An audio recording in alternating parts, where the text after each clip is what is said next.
world-class festivals and entertainment, sports, politics, regional cooperation, and much more, globally positioning Dominica within the Caribbean. Join the conversation on the Global View on Q. Tune in, call us, have your say. The Global View on Q, only on Q95, the big station. The Global View on Q, the big station. Good Insights into evening. where the people of Good evening. Dominica and the Caribbean came from. A very good evening to you at home or in your vehicle listening on the radio or on the internet in Dominica or abroad.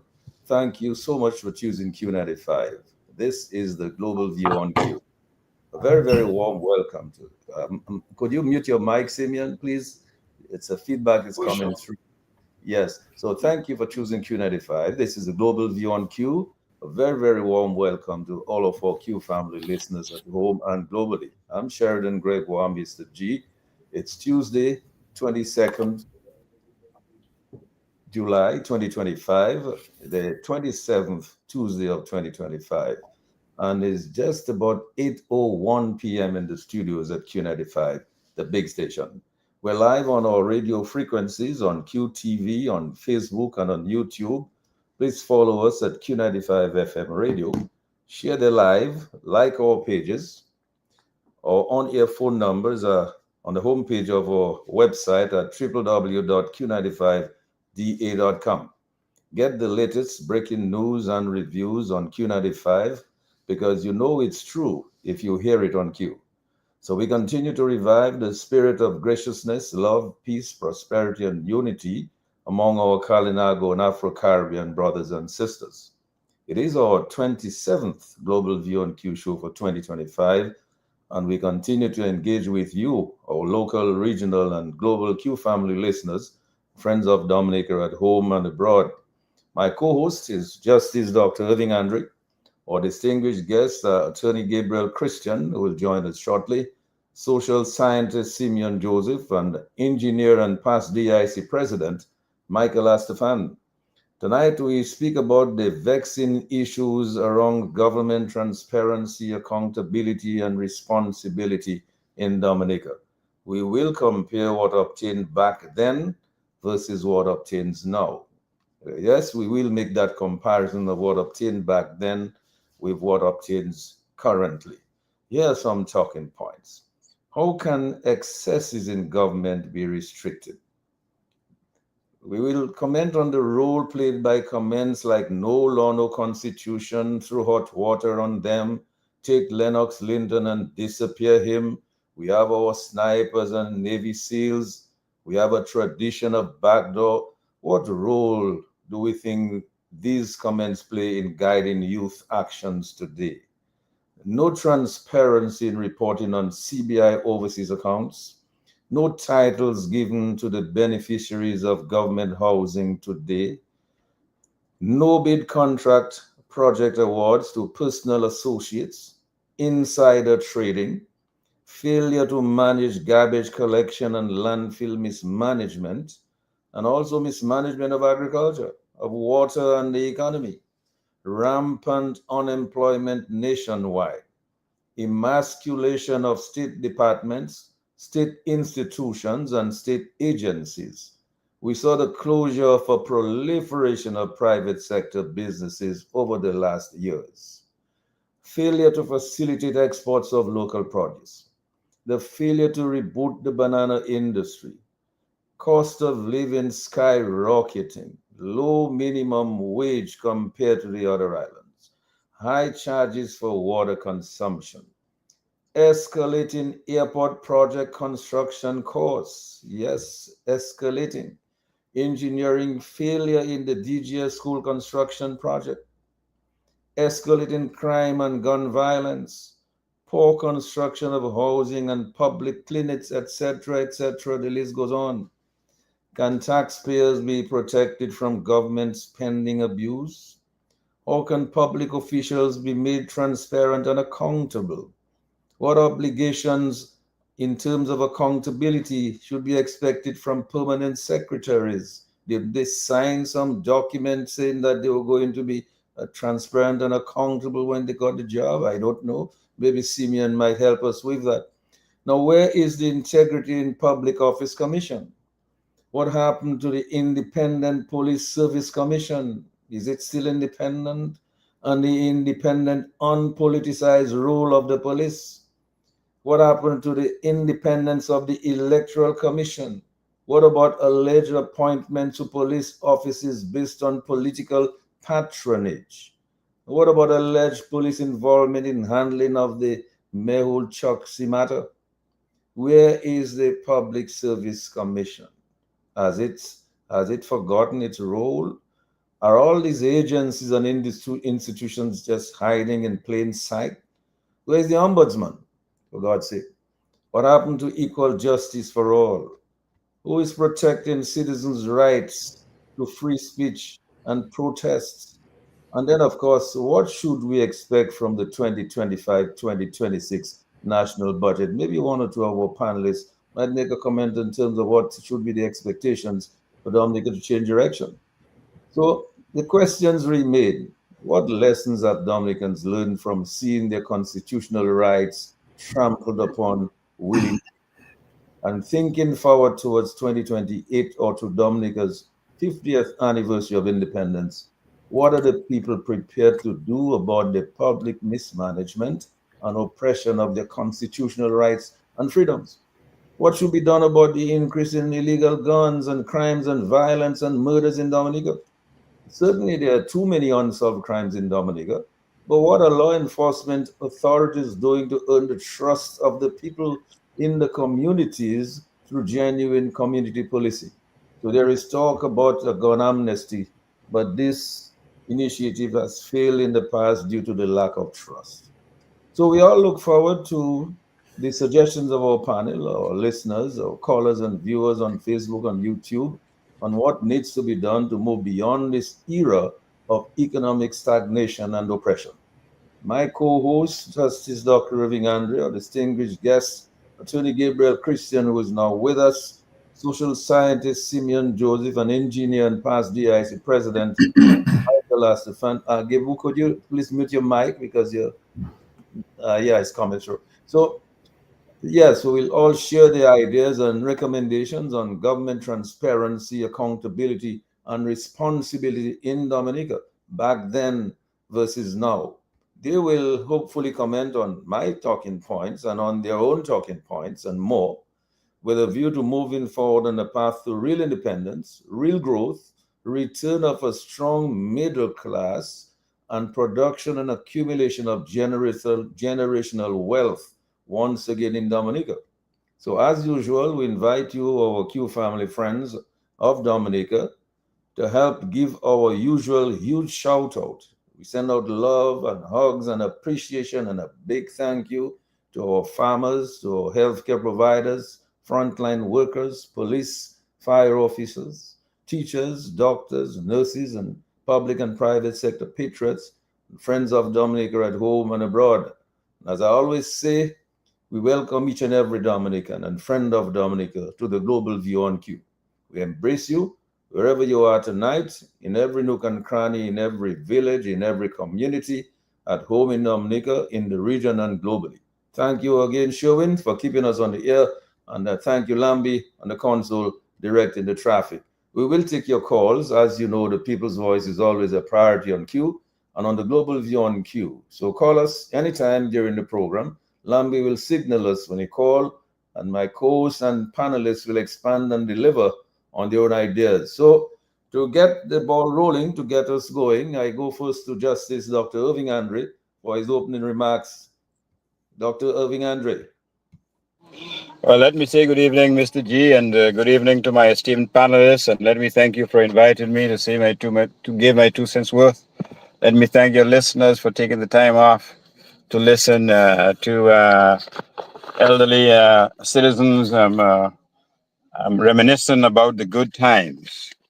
And it's an important event, quite frankly, if in fact you can call it an event, because quite frankly, what we have existing right now is the very antithesis of transparency or good governance or integrity in public office. At least those of us who grew up in the 70s primarily we can almost nostalgically hope that, quite frankly, we have now even a semblance of what we had then.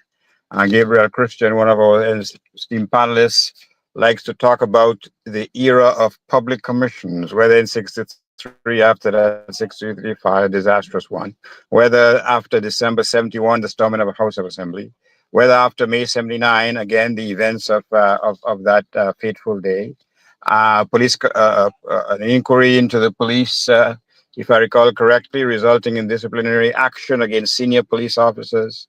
The whole question as to the Electoral Commission working with a semblance of legitimacy and decency. In 1978, an electoral officer was charged and prosecuted, listen to this, by a private prosecutor. And that person was convicted for failing to register duly qualified voters. There was no one nully prosing the case, although after the conviction, the convicted was actually pardoned. But at least you had a semblance of a legal system that worked, a legal system that was free from political contamination. You had, as I said, no political entity resorted to the extreme means of importing voters for one particular reason, to skew the electoral results, to ensure that one political entity prevailed during the election. At least you had a semblance of fairness in the electoral process. How far have we sunk? Because there is no pretense, there is no pretext. What about public life? What about the areas of contract, for example? What about public tender for the performance of work on behalf of the government in terms of giving certain companies who are eligible, who meet certain criteria, the task of doing of the public works? We had a public works department. The public works department now has been basically gotten rid of. Why? So that cronies can receive the jobs that the public works department did. And all that is done for one purpose: self aggrandizement, enriching, lining your pockets in simple English. The fundamental difference between that period and now is this: it could be distilled into one sentence. Then there was a commitment to transparency and decency and integrity in public office. Now there is not even a semblance or a pretense or pretext that that is the case. On the contrary, the violation and evisceration of decency in public office is open, it's in your face, is as blatant as you can imagine. And who are the biggest losers? The Dominican taxpayers. The biggest losers, those folks who get $800 or $10 or $1,000 a month, while certain persons are lining the pockets by millions of dollars, building edifices not only in Dominica but also in Dubai and elsewhere. As we were told by persons who are credible and reliable, the massive or the majority or most of the net proceeds of sale of passports, whether diplomatic or otherwise, have been salted into mysterious accounts, whether in England, whether in Europe, whether in Asia, whether in other countries, and that those funds are being used for one purpose: to enrich certain individuals, while Dominicans have to be content with a 1% increase or a 2% increase per year of their salaries, well short of the rate of the inflation rate on an annual basis. So that what we have today is a far cry. In fact, to be honest with you, Mr. G, I'm not even sure why you are comparing the two.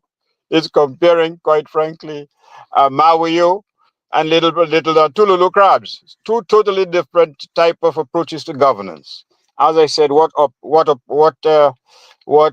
lived during the era of whether it's Edward Oliver LeBlanc, Patrick John, Edison James, Rosie Douglas, as short-lived as his tenure was, Pierre Charles, Oliver Seraphin, is at least maintaining a sense of decency, a sense of what is fair, a sense of what is right, providing for those most in need, not giving them houses they don't have titles, not holding that lack of title over their heads like a cutlass, ready to chop off their heads if they deviate from their political allegiance. No, you had a much greater semblance of accountability, of what we call agency, as I said, a commitment to ensure that all on the island receive a fair opportunity to prosper. There was no obsession to ensure that persons are totally or wholly dependent on the political directorate. There were initiatives taken to ensure that persons could earn a living. Look at how the economy was transformed under Edward Oliver LeBlanc in terms of the empowerment of persons in the country through the sale of their produce, by being given the ability to send their children to school, by giving them the ability to build houses, support their children, by giving people to independently earn a living, not on the basis or altar of dependency, but on the basis of independence. So we have a totally different philosophy as we speak. What about the victimization? It is happening at an unprecedented level, totally shocking, something which made a mockery or makes a mockery of what transpired in the past. Yes, there were political differences. Yes, during election times, for example, the temperature level rose quite dramatically, but there was a line, there was a recognized line which people or politicians did not cross. Did you ever hear Edward Oliver LeBlanc, I'm sorry, Patrick John, Edison James, Oliver Seraphin, Rosie Douglas? Did you ever hear any of these folks saying that there will be blood on the streets if persons who support other parties vote for the parties of their own choice? Did you ever hear them inciting people to violence? The only persons who are not hearing those utterances of incitement are the senior members of the Dominica Police Force. They have been bought hook, line, and sinker. Here's another institution of integrity and and law and order, quite frankly, which has gone down the wayside.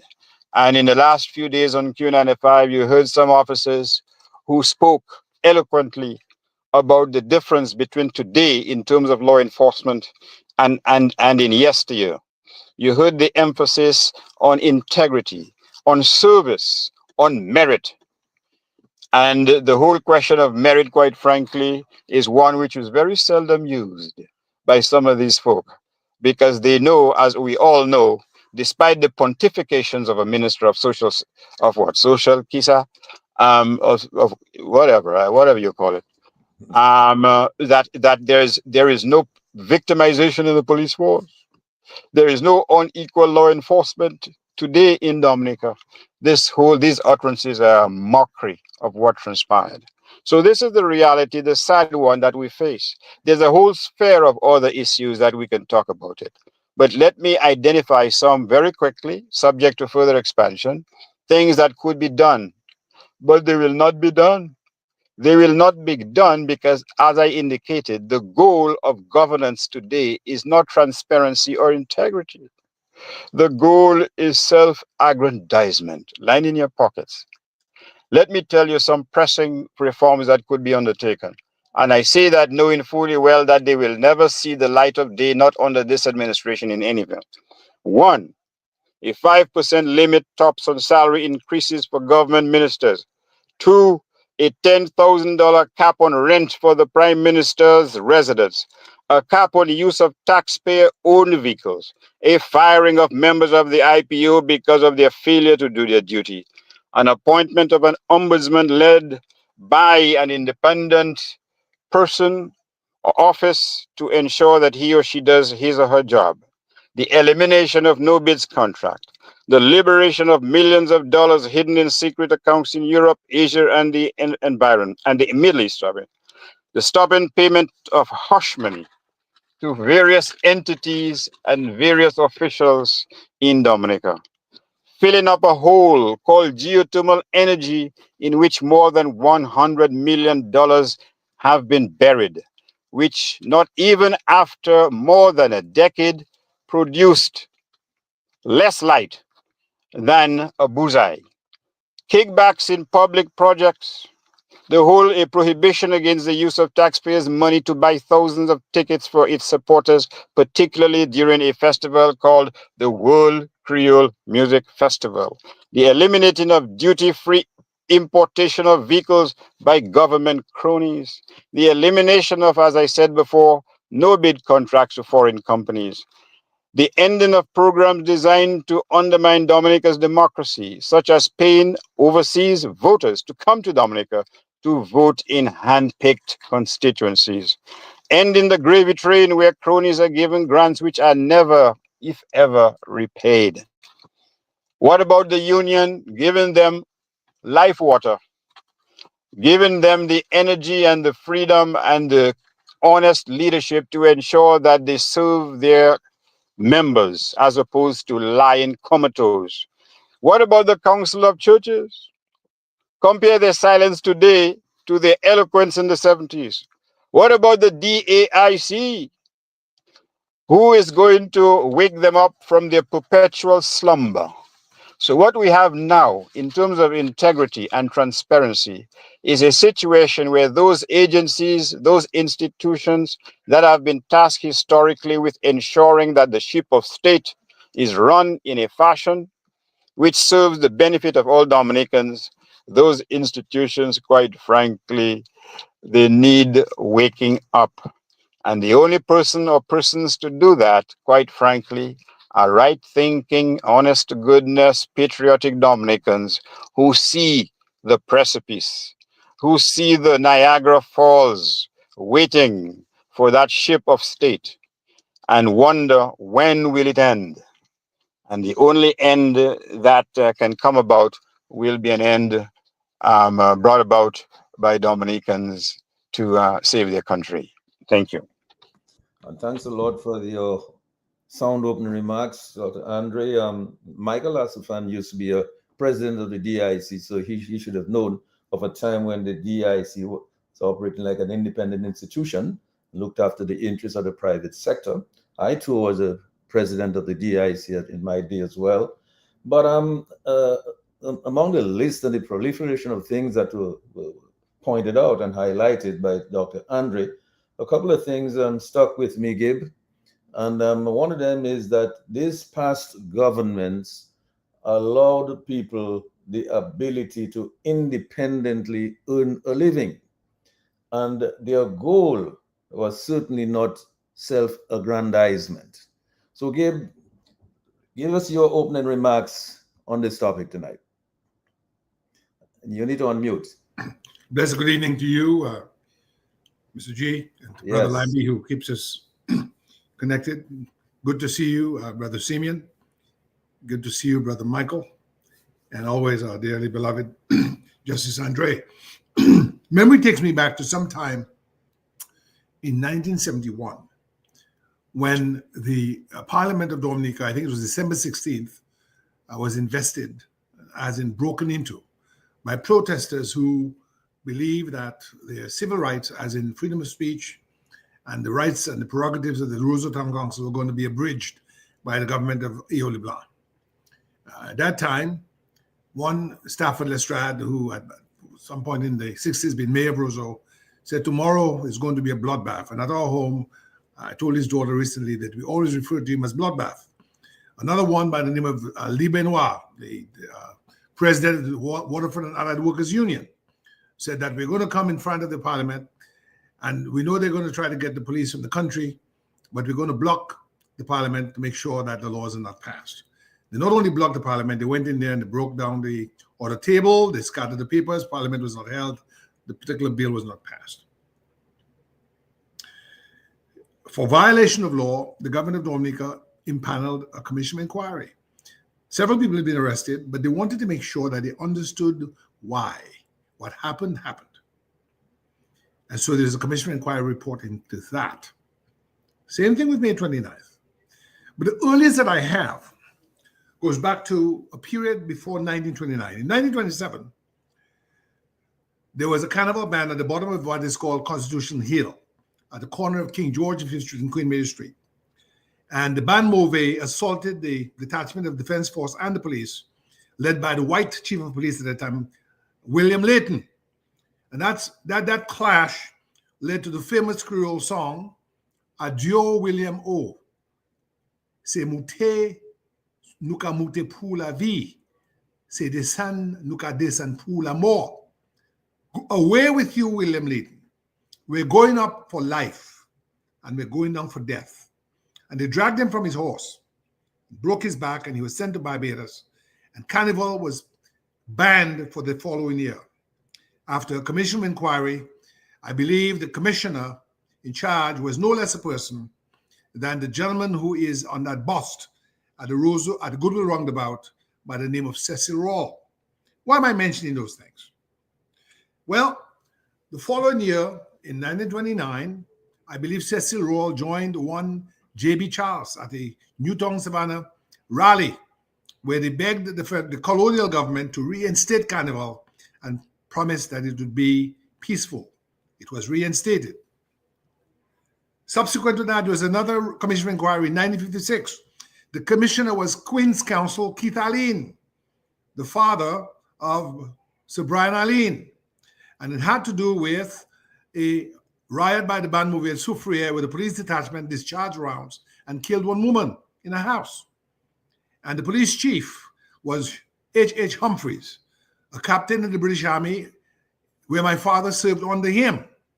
And he was sent away because it was said that he accompanied the police detachment with his wife and the manager of Elrose and Company, and they had a picnic basket. And Keith Alleyne thought that they were going out on a frolic that ended in the death of a woman, and he thought that it was very unprofessional. So here we have 1927 commission of inquiry into the band Mauvais incident. 1956, I believe, into the Soufriere shooting. Then we have the commission of inquiry into 1971, the commission of inquiry into 1979 riot, the commission of inquiry into the defense force. And if memory serves me right, when I was here in the United States, there was an incident in Dominica where one gentleman by the name of Gonzalez was alleged to have implanted a listening device in some office belonging to either the Freedom Party or the UWP. And one attorney by the name of Anthony Astafan was notorious in being one of the interrogators of a witness. I'm not sure whether he was the attorney for the those being, let's say, accused, or whether he was the attorney for the government. Michael and Simeon Joseph, their memories in that particular regard might be more pristine than mine. But the point I'm making is, prior to independence and subsequent to independence, we had a system in Dominica of commissions of inquiry whenever there was a matter in public controversy. And why is that important? Well, when the fire took place in 1963, and Mr. G, I sent it to you this morning. You can tell your listening audience that you have a copy. And Michael, if you don't, and Seaman, if you don't, I will send you copies. Irving had done the biography of Dr. Desmond McIntyre in 2006. I was there at the Fortune Hotel, and he pulled me aside and he said, Gable, guess what I have found? I have found the commission of inquiry report into the 1963 Carnival fire. I got a copy of it, and my entire summer vacation with my family changed because I was at what was left of our archives, getting Chronicle, Herald, and Star magazine, or newspapers rather, to delve into what actually happened on that day. Had the commission of inquiry not been impaneled by Administrator Colonel Alex Lovelace, Michael may remember him, you may remember him, Mr. G, we would have been lost. We had the names of the witnesses, what they saw, what they said, where they stood. And every time we got a name of a witness, we were able then to contact that witness where that witness was alive. I spoke to Macmillan. I spoke to Emmanuel Laverty Greenaway. I spoke to Owen Phillip. So many of those persons, I spoke to my dad. So many of who was the commanding officer of the fire brigade who came on the scene. If we had not had the structure of the record, we would have been lost. And so we're in a society today where the record is not being kept. Our National Library lies in ruins. Check this out now. You may think that these things are disconnected. They're not. They're not. When Irvin and I met each other at the research section of the Roseau Public Library, we could go into the Roseau Public Library and get records of the Gazette going back to the 19th century. Where's that now, Simeon Joseph? Where do you go to get that, Michael Astafan? Where do you go, Mr. Lammy? Where does a student go this afternoon on Dominica, this evening, where he or she wants to know what took place in their island? So people in Dominica, living in Dominica now, believe that is how things are. That is how things are done. That you can send money to a mystery company in Pennsylvania, spend 500% over invoice, right? Nobody knows who that company is. There was no tender. There's a tender process under the 2020 Procurement and Property Disposition Act. The Procurement Act of Dominica is a creature of statute. It derives from our Constitution. So we have in Dominica a situation where Lennox Linton discovered, with the help of brave civil servants who disclosed the invoice, that a barrel or a garbage can that was at Home Depot 1999 US was being vended to the government of Dominica for in excess of $100. And they claimed, oh, it was a mistake and the money was somehow paid. And there are reliable sources that say the money actually was paid out of Dominica, went overseas and came back in some circumlocutus way as if it was coming from the company. Now, if those things are true, or if they're not true, how do we know unless we do that which is in our tradition, that is to have a commission of inquiry by an accountant who's learned? If it's engineering, as in the roof of the grammar school that collapsed, by an engineer who's learned. How many concrete roofs had that company done? Were there sufficient steel rods in the roof? Did they follow proper inspection protocol? Those are things that Simeon Joseph and myself, or Michael and myself, you and Irving on this program, we can alert our citizens to their responsibility, but we cannot do because we may not be subject matter experts. We need to have a tradition in this country that we rediscover, we revive, we resuscitate those values of probity in office, working in the public interest, having the sort of a compliance with rule of law. We have a 1.2 or 1.5, I'm not sure which it is because there was no tender, billion-dollar airport being built. Michael Asafan, when was that tender issued to the public? Simeon Joseph, when was that tender issued to the public? Can anybody here help me? I will wait until hell freezes over. Thank you very much. Thanks a lot. Thanks a lot, Gabe, for your very intense submission for your opening round. Simeon, you spent quite a bit of time in the public service. You are quite familiar with the operations of the public service, how it's supposed to operate, how it operated in those days back then. Maybe you can assist us in making that comparison of government accountability and transparency and integrity and responsibility back then versus what obtains right now. You're muted. Your mic is muted, Simeon. Your mic is muted. You need to unmute your mic. Unmute. I'm trying to unmute. Yes, you're okay now. No, you muted back. You muted back. Take it off. No, you're still muted. All right. Now you're unmuted, then you muted again. So you need to unmute now. Okay, now you're okay. Am I still muted? No, you just got. No, you're okay. Well, Mr. G. Yes, Simeon.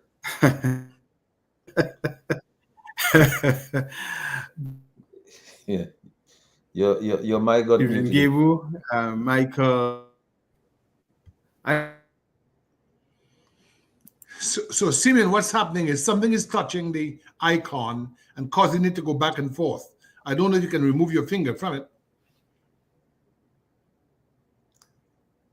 It is muted. It is muted now. So you need to unmute. Okay. Right. Yeah, I think it's better now. Yeah. Okay. Well, good evening, Mr. G. Sorry for that technical mishap there. That's okay. Good evening to you, Gable, Michael, and to your listeners and Dominicans at large. First of all, thanks, Gable, for this, very concise and insightful analogy of what I would term accountability, public accountability. And even listening to Dr. Andre before, one emotion sweeps through me, and it's a feeling of sadness, you know, um, because anyone who would have been involved in over a period of time, proper administration and governance. When you look at what is happening today, you will feel a little bit of more than trepidation. You feel a little bit of sadness, almost to the extent that you feel like you're burying something very important that is not going to come back. And that's the feeling that overwhelms me. When I was brought into the public service, let me begin by saying that, there was something called the Public Service Training Center on Bayfront, which was built by Miss Charles. And before you could become what you call it, a full-fledged public servant, you had to be oriented into the public service. So when I entered the public service, we were given inductions from people like Mr.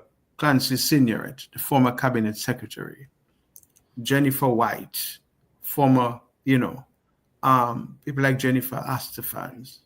You had people like, I remember doing a session with Mr. H.L. Christian. We had several sessions by Mr. Shaw, the former president of Dominica. So we were inducted into the public service, and we were told that this is how the public service is supposed to function. We were given extensive insight onto the Constitution as the supreme law of the land.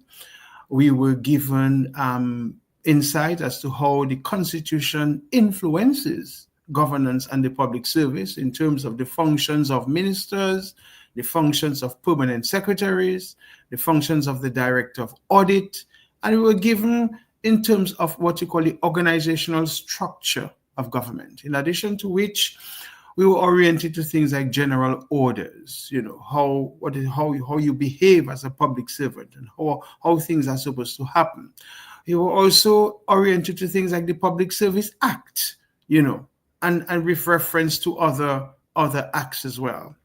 And I think what that gave us an understanding of essentially was, one, what is the purpose of government?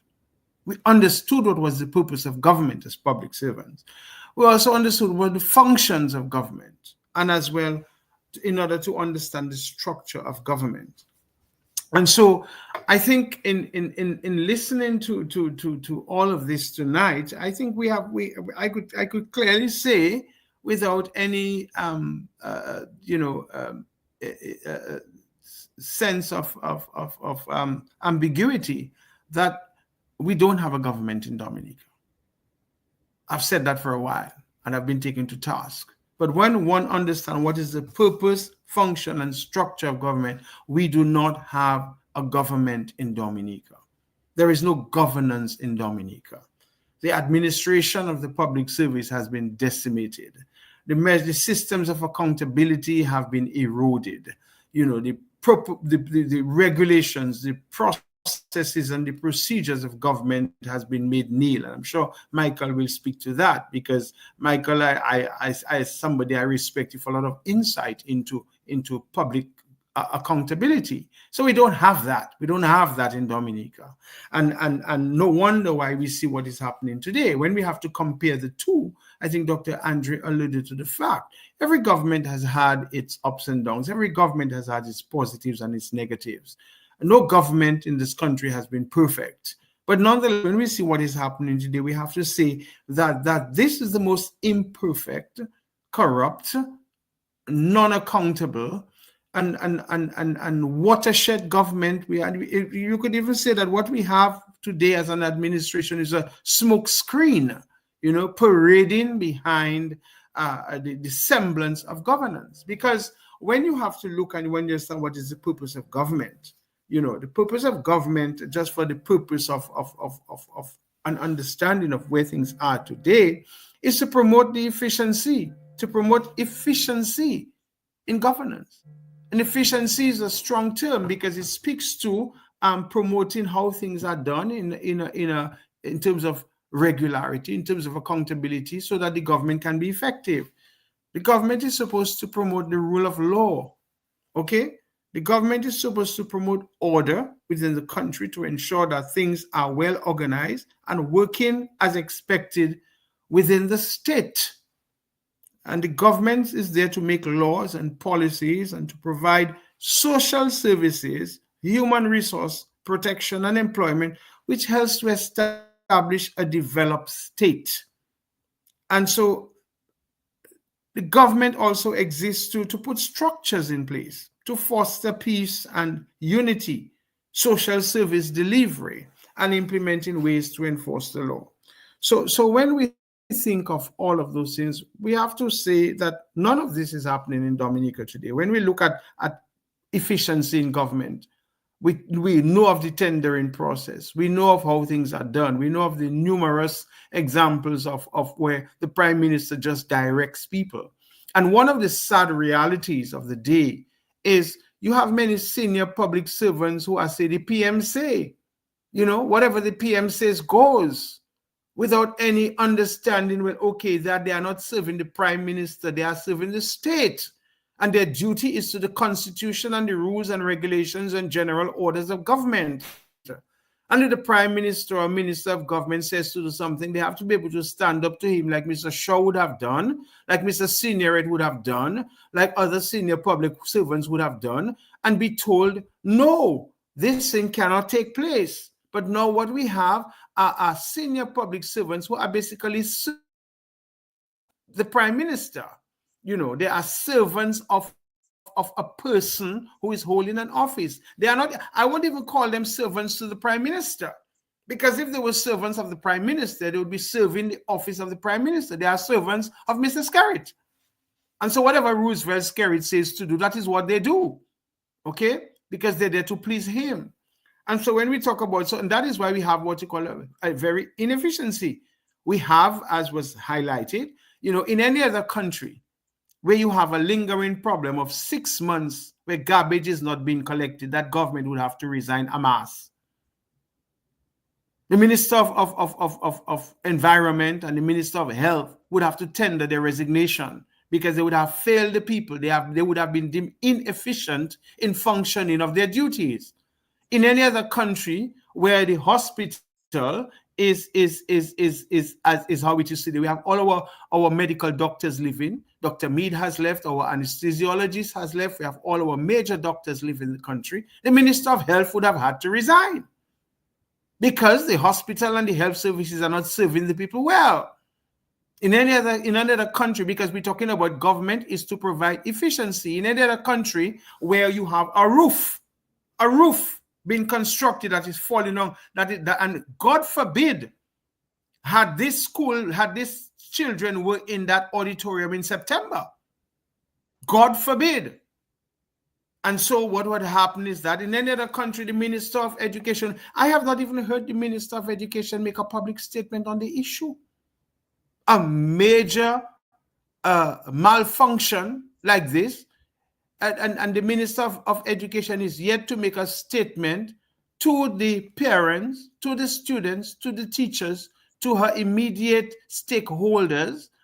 She has not had a press conference with her technical officers or her chief education officer or her supervisor of secondary schools, or even bringing in the PTA of the president of the grammar school to say, well, okay, let us have some press statement, let us have some press conference to address the issue. That is a major issue. In any other country, she would have had to resign because it means, therefore, she has failed to efficiently and effectively supervise a department under her domain, under her ministry, to ensure that the regulations and the codes and the necessary protocols that should have been in place for proper construction of schools is in place.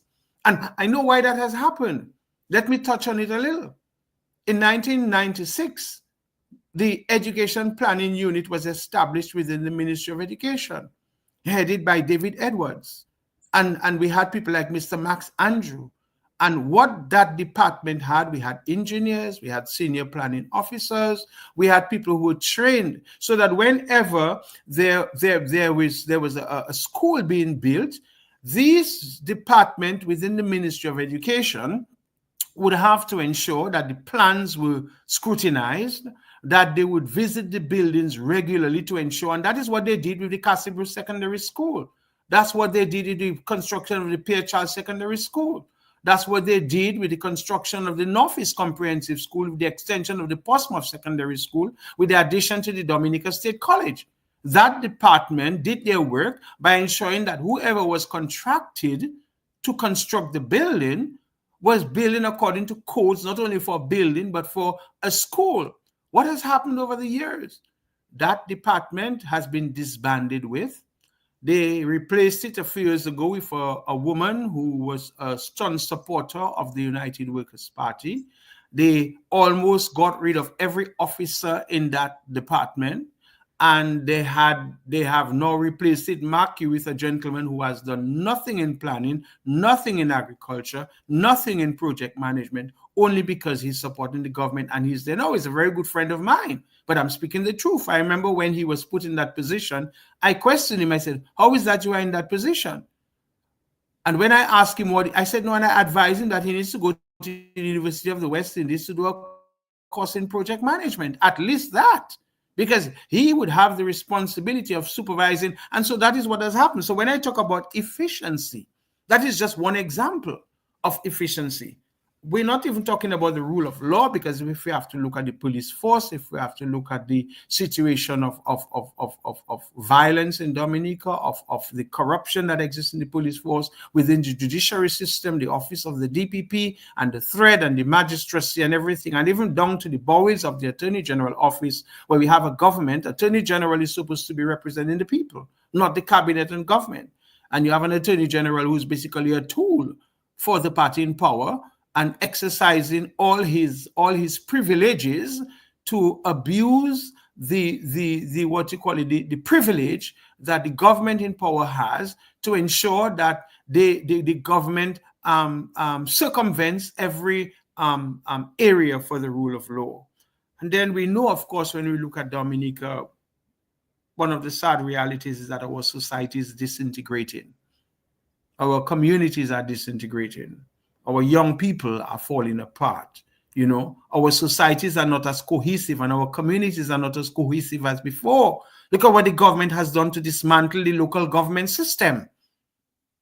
The local government system that was supposed to build communities and work in fostering and strengthening and building local communities, that is totally disbanded. And so we have to look at all of those things and ask ourselves, do we really have a government in power, or hasn't the purpose of government been totally undermined? And I just think that is what I want to use as my opening statement. It is sad. It is almost depressing. One can almost say to a certain extent that hope is something that is almost reaching a gray area in Dominica. You know, how hope, and it's a question we have to ask, how hopeful are our people? How hopeful are Dominicans in the future? How hopeful are the young people of Dominica in aspiring to become productive and fruitful citizens in Dominica? They're living in droves. Our professionals are leaving. Our young people are leaving. A majority of our youth are turning to drugs. Our nurses are leaving. Our policemen are retiring. Our teachers are going away. And so that is a question we have to ask ourselves. What is the measure of hope that Dominicans have today? And the hope is even so glaring. The hope is even so glaring. You know how it is glaring? Most of the ministers are sending their children away. Most of the ministers are concentrating on other areas, and this is something that we must be very concerned as Dominicans I'm sorry to interrupt you, Seaman. Most of the ministers, or did the chief minister do it first? I'm sorry about that. Well, every single one of them. And that means to say that they don't have any confidence in the country. They don't have any confidence in the country that they are ruling, and lots can be said about it. But I mean, as I said at the very beginning, it's sad. It's sad. It's sad reality. And anybody who is infused in the spirit of Dominica, anybody who is knowledgeable and mindful of how Dominica was years ago and how it is now, anybody with a thorough understanding of the functions of government and what is happening, I hate to say it, but can we see any glimmer of hope for the future? And the question is, again, I always raise it on this program, Quo Vadis, Dominica? Yes, thanks a lot, Simeon. And maybe Michael might be able to tell us if there is a glimmer of hope. We will take some calls after Michael. We'll open the lines, Lambi, after Michael's contribution. And we will take some calls because I know that there are people who would like to call in and make a contribution. But Michael, the government is supposed to create an enabling environment. Is that being done? Well, Sheridan, before I go into that, let me just say good evening to our listeners and to our members of the panel and to you as a host. I think that this topic, Sheridan, you need several days to even enter it, okay? Because Dominica, as Simeon mentioned, is in a state of limbo. Do we have a government? What is a government? I knew as a young guy growing up in Dominica, and I am very fortunate in my young days. I had two gentlemen in my life who I befriended them. They were not my age, they were much older than me. One was my godfather, Mr. Signoret. And sometime in 1978, when we got independence and I was studying overseas and I came in, he gave me a copy of the Constitution. And he told me that no longer do people will forget about their civic responsibility because our Constitution is more in depth and it gives us some rights that we never had. And I want to tell you that we have rights that are being trampled and we're not doing anything about it. Just imagine everything you mentioned, Sheridan and Dr. Andre, in the opening remarks, and Simeon and Gabriel, everything you mentioned, we have rights to bring that to a parliamentary commissioner for him to deal with it. But if we go to court or we go to demonstrate, we have frustrations, okay? To go on a demonstration, you run the risk of being arrested, and they use a 1971 law. Just imagine you have a constitution here. 1978, we were independent. We were given rights in 1978 that people thought we didn't have. And when I say people, I talk about our people in the UK who were our colonizers. We have a right to demonstrate. We have a right, freedom of movement. Okay? But Mr. Signoret instilled in me the importance of the Constitution. He said, after God is the Constitution. Look at it like that. And in terms of government and accountability, I had this gentleman who was a friend of my wife, at the time my ex-wife, was Vernon Shaw, President Vernon Shaw. He wasn't president at the time. But these two gentlemen, Mr. Vernon Shaw and Mr. Signoret, instilled in me the need to demand accountability from our leaders, be it in the private sector or the public sector. We used to call it when persons exercise their civic rights to talk about the quality of service or the quality of education, they were looked up on, they would write about them in the newspaper. Right now, you're frowned upon, okay? But I would like to use some examples and to see whether we're not to blame. Are we the ones to blame for accepting the abuses that have been perpetrated against us? And I think we've reached a stage where we have rubbished, feminized, or what shall I say, cowardized our office of the president. And I want to use a simple example to show how on earth we sat down and allowed that to happen, and why every aspect of our society has been trampled on. Because in 2004, I wrote an article sometime after he told us no law, no constitution, that, and I cited several things that the Prime Minister did that was a measure of testing the level of abuse that we could take. And every time he went beyond that and beyond that, to the point where he has taken the office of the presidency and he has rubbished it. He has violated the Constitution just by appointing certain persons into offices. Now, our Constitution has guardrails to protect us against every and all measure that will infringe on our rights or lack of our accountability for our money.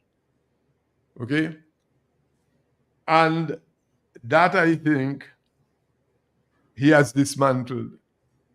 Because by appointing a minister today to be a president, and that was accepted by us, that immediately, and I think Dr. Andre could speak to it after my comment, Section 56(11) of the Constitution,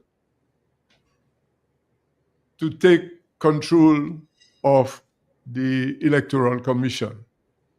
Okay, when you take a minister who sits on a platform when they say, bomb the opposition like Obama did, I think Bin Laden. Bin Laden, Al-Qaeda, okay? And you had a gentleman clapping, and then he's been asked to be president, and we accept that. He's now going to have to nominate to the president, not nominate, but to, when you're nominated, to appoint the chairman of the commission. We all know that if you go in to sell passports, unless you swear allegiance to Roosevelt Skerrit, you can't sell passports. And there's a lot of things, it looks like there are tremendous benefits that he has from those agents. You've heard them during election time say, oh, a friend overseas paid for band to come and play at a political function. Who is that friend? Okay? But Section 11 of the Section 56 of the Constitution, which basically deals with the Constitution and Electoral Commission, okay, says, in the exercise of its function under the Constitution, a commission shall not be subject to the direction of control of any other person or authority. We already have 2 persons selling passports, okay, and maneuvering to ensure that people stay on the list because of how the Labour Party wins the election. And you're going to have a president here now who is another agent of the Prime Minister, because a minister today, now he's a president. He supports, I've never heard him try to correct the president, the Prime Minister, or even venture to say that some of the things that he has done, he could have done it differently. And now you're going to make him president. Now he's the one going to appoint the the chairman of the commission. So we have those breaches that we have allowed within our constitution, that right now the commission is an organ of the Labour Party, and that will try to do their best to ensure they maintain the status quo. We fought for electoral reform, and they picked up a piece of legislation long before our independence and slapped it on them, more than 100 years before our independence, to arrest people in this day and age. So in a democracy, the guardrails we have are independent press, the attorney general, the president of the country, the police chief, the electoral commission, okay? And what have we done? All these people are political appointees. The leader of the opposition has to be consulted when they're going to vote for a president. We've allowed the prime minister not to meet with the leader of the opposition. And we have to take some of the blame. But how do we correct that thing is a major problem that we have to solve. When you appoint a police commissioner, he has to meet with the leader of the opposition. You know what has happened? He has gotten his way all the time. I think with the present situation with the election laws, I don't think he got his way. And we're moving forward in that department. But one of the things we have to do is to ensure that there's accountability. Irvin, can you mute your mic? Yeah, Irvin. Ensure we have accountability. Okay, go ahead, Michael. All right.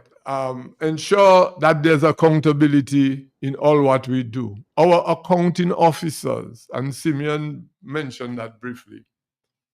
I remember being showed an appointment letter by one of the two gentlemen I mentioned of a permanent secretary. The level of due diligence and or due care that they had to take to ensure that taxpayers got valued for money, to ensure that government revenues go into the consolidated fund, to ensure that Dominicans come first in any matter is tremendous. Yet, these things no longer matter. We have brought in Chinese corporations to work in Dominica, and I do not think that the quality of the work that they're doing or have done is what is expected of professionals in China. So again, who are these companies that they've brought in? Who are these companies that they brought in? Is it a company owned by an offshore company? And government should never have any. One of the things we have to do to protect us is that government should have no contract with a company that they do not have the list of the superiors, the shareholders, who owns the company. And that is one of the fundamental things that seem to be happening in Dominica. We have companies operating and everything goes to them in terms of, you have MMC. So we have basically surrendered our rights to the government rather than the government surrender to us. Let me just say that the issue raised, quite a few issues have been raised here. Okay, and I would just want to comment on some of them here. Okay.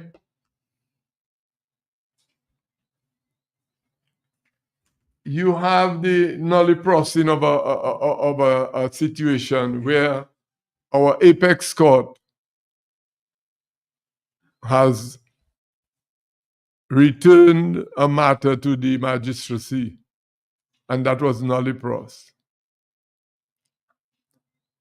I listened to the AG comment on that, and I was wondering why we allowed that. I mean, Dominicans were not enraged. How can you tell me that the most senior court on the island says that you're not above the law, you have to go to the magistracy and listen to your charges? And the DPP is appointed, and one of the first orders of business is to nullipross the case. That is a very serious matter. That tells me that, you know, the Prime Minister is above the law. His counsel tried to say, how can he go and I think one of the judges, the senior judge, if my memory serves me right, it was Saunders, say, but he's not above the law. Okay, in the cross-examination. So we have some fundamental problems ourselves. We do not recognize the importance of our constitutional rights. That constitution gives us tremendous rights. Now, back to the accounting officers and the way the country is run. This country is run like a gangster business, you know. You have a budget. We have failed to implement 50% of what we budget. Now, what is a budget? We prepare a plan for our people on how we're going to spend their money.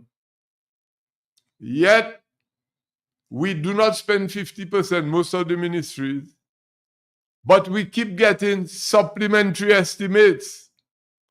More than 20% of our GDP at times, more than 10% of our GDP. In Belize, they rule that unconstitutional and illegal. Where is the Bar Association? Where are the legal professions? I'm not a lawyer. I'm not a constitutional lawyer. Every accounting officer should know that if we're using our passports to create investment for the employment of our people, not investment for people to benefit, ministers and their colleagues to benefit, but we are making our passports available to give us good and better services. We're making our passports to create an enterprise that will employ our people. That money must go into the consolidated fund, and the accounting officer is obligated to make sure that it is spent wisely, not by giving it to any contractor, and that the contracts are value for money. Because if some people buy a passport and have shares of 200,000 in a business, and they're seriously concerned about the operation of the business, they have legal recourse under the Companies Act against the company if they have a property that is valued at, let's use the Kapinski project that they had when the gentleman Zampoli wanted his commission, and it was based on the construction cost. We found out that the construction cost was 1/4 of the money raised, $65 million as opposed to $195 million US. So there's some fundamental problems in accountability with the CBI funds. But then again, the government is not even using those projects to ensure that they give people skills, that they give people, our local contractors, opportunity. If they're using a new technology and you want to transfer that technology to Dominica, you put 3-4 contractors attached to that project so that we have new skills developed that our people could learn. They gave a mobilization of how many million, 100 and something million or more. I'm not sure if it's US. And they claim our truckers have old trucks. And they allow the Chinese company to bring in new trucks rather than putting that mobilization money. Say, okay, I cannot give you mobilization for trucks. We have truckers here. Put the 100 million or the 50 million and let the truckers get the new trucks and carry this stuff. The economy would be much better because the employment that would create would be tremendous. I want to tell you that we are, I don't want to be rude, but I feel we are a bit docile, you know. There's an environmental surcharge, recharge for everything. And there's a fee also for solid waste disposal. If you look at the Solid Waste Disposal Act, so it is geared at ensuring we pick up all our garbage, ensuring we recycle our garbage to minimize the landfill or to extend the life of the landfill. You get a tire, before you put it on your car, you pay the collection fee for garbage. You buy a fridge, before it go bomb and you dump it, you pay the disposal fee. You buy groceries, before you use the groceries to eat, you pay the fee for garbage disposal. We make some $30-40 million a year. Solid waste doesn't cost us half that. And yet we don't have garbage collection in our neighborhoods. What is wrong with us? We have accepted that.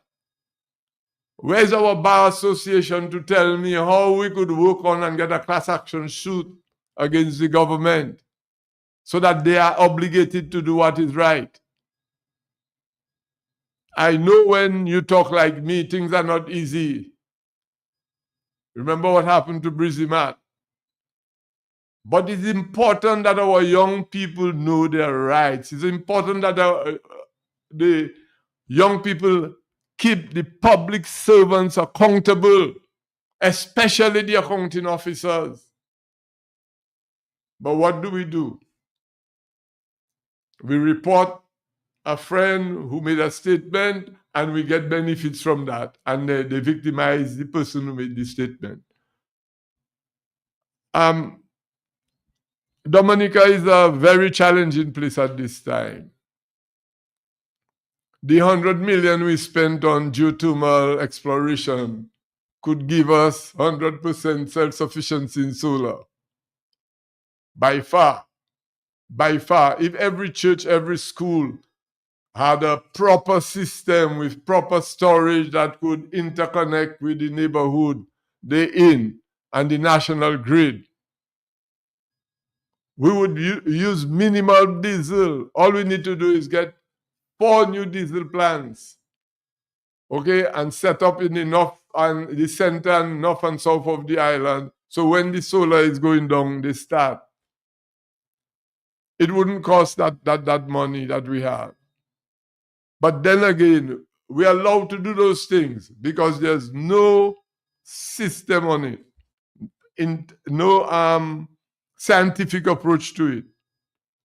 Look at our airport. Where you ever know they don't have a model of a airstrip with all the plans, okay? The flight path approved by the FAA. The studies for the surface done, all the analysis done for the structural integrity of the runway. You protect life and property. We have certain species in that area of leeches. I'm not sure what is happening. I haven't seen the environmental impact assessment, the socioeconomic studies, the impact on the life of the people in the neighborhood. Surely we're losing the productive capacity of Wesley. Okay? And that was one of the things that came up under the Freedom Party government when you had Compton Point. Okay? That there was socioeconomic, the only question was the issue of the socioeconomic impact. Okay? We are not doing those studies to build an airport, and we're spending millions at the launching of the contract, or I don't know what you call it.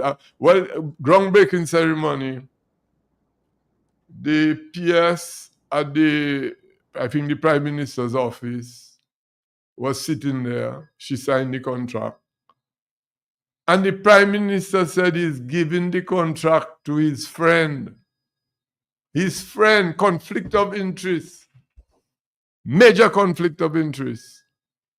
How can you tell me, as a Prime Minister in front of an accounting officer who's going to sign the contract, you're saying you're giving the contract to your friend who never built an airport before?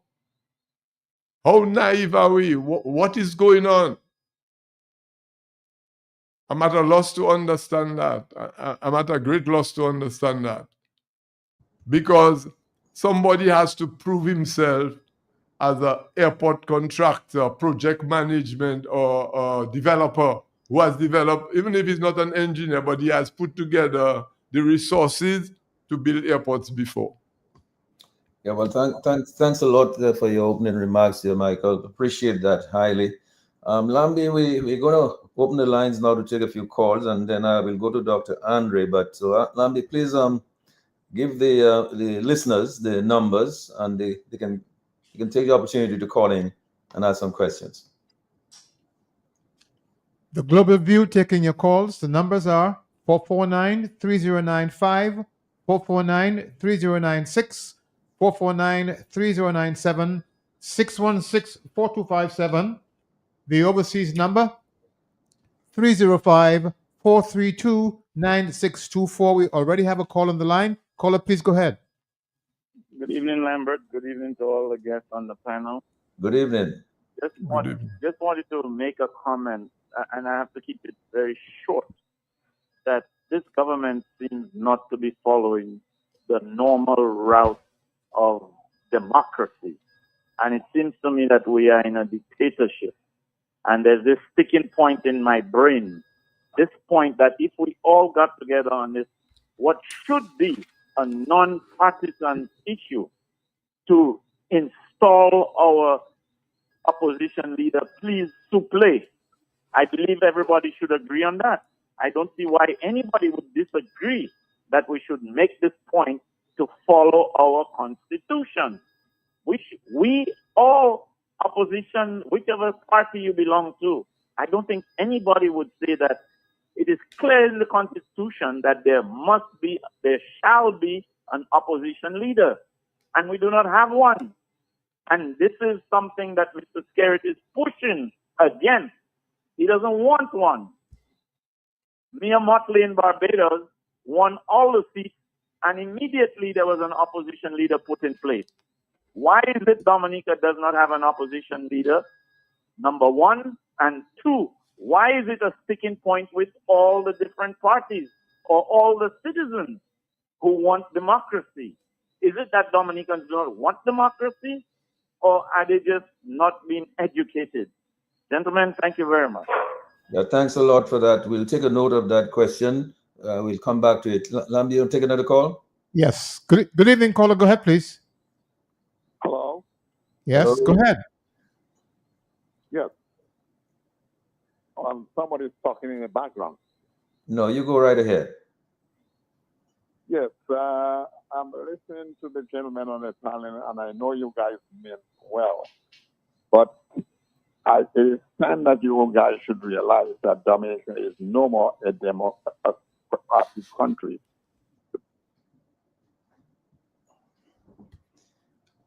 That's it. Is that it, or we lost you on the line there? All right, so it looked like we lost that caller, Lambi. You want to take another call?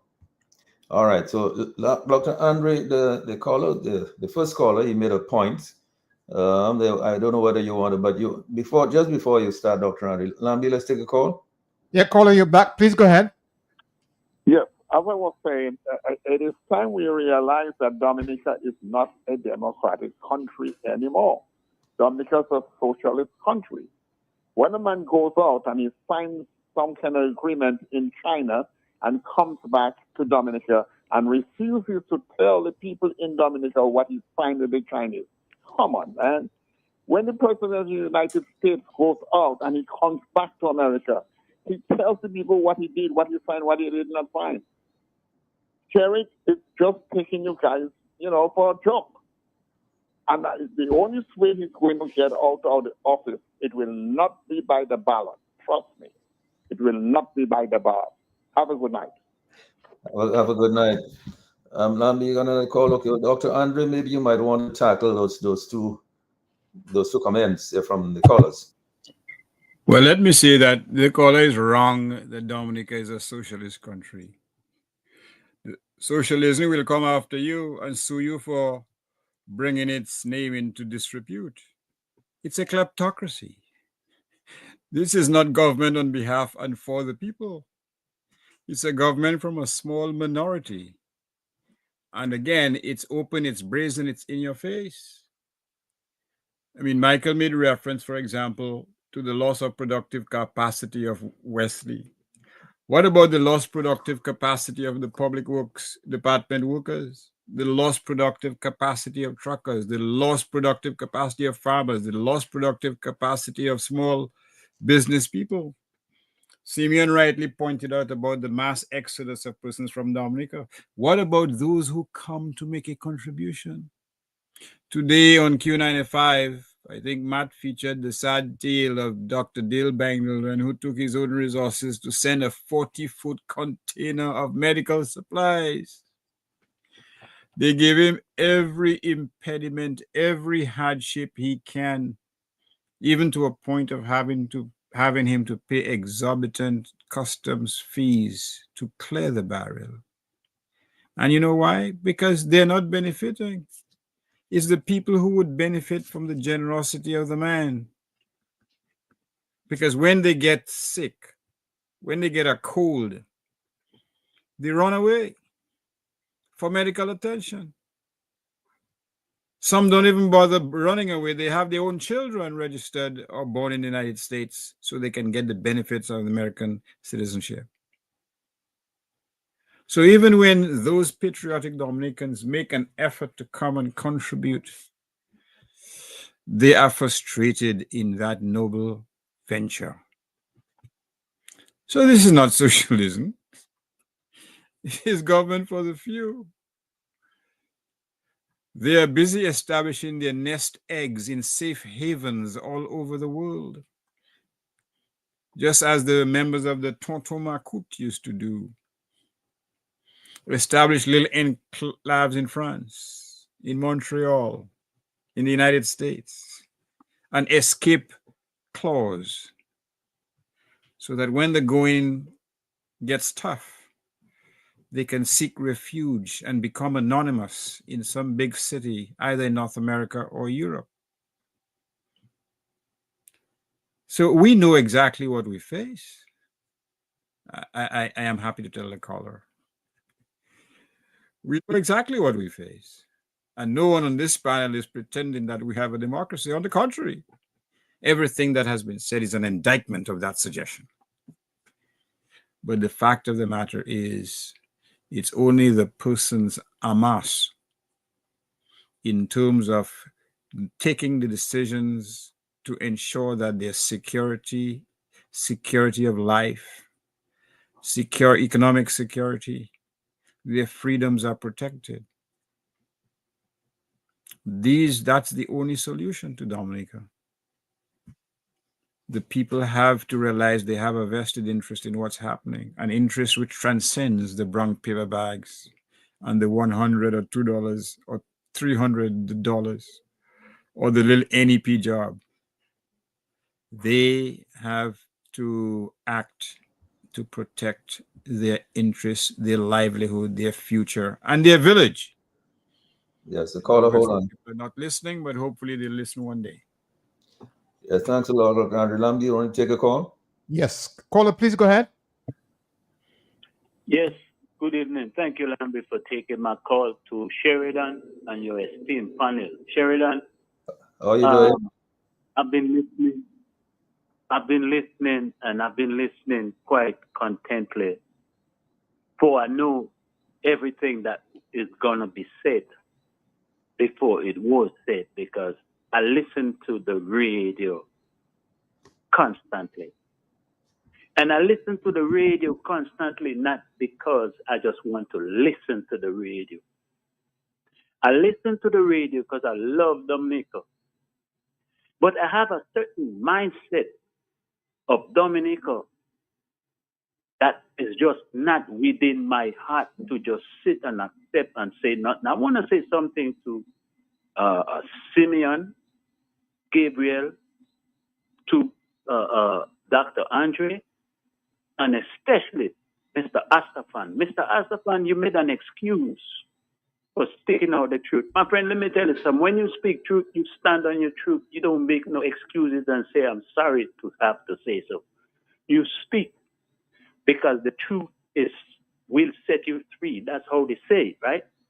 And the truth can never be anything else but the truth, whether it set you free or you get penalized for it. But if you are very, very sure that's what you want to say and that's what you see and this is how you feel, you speak the truth, and if it means you're deaf.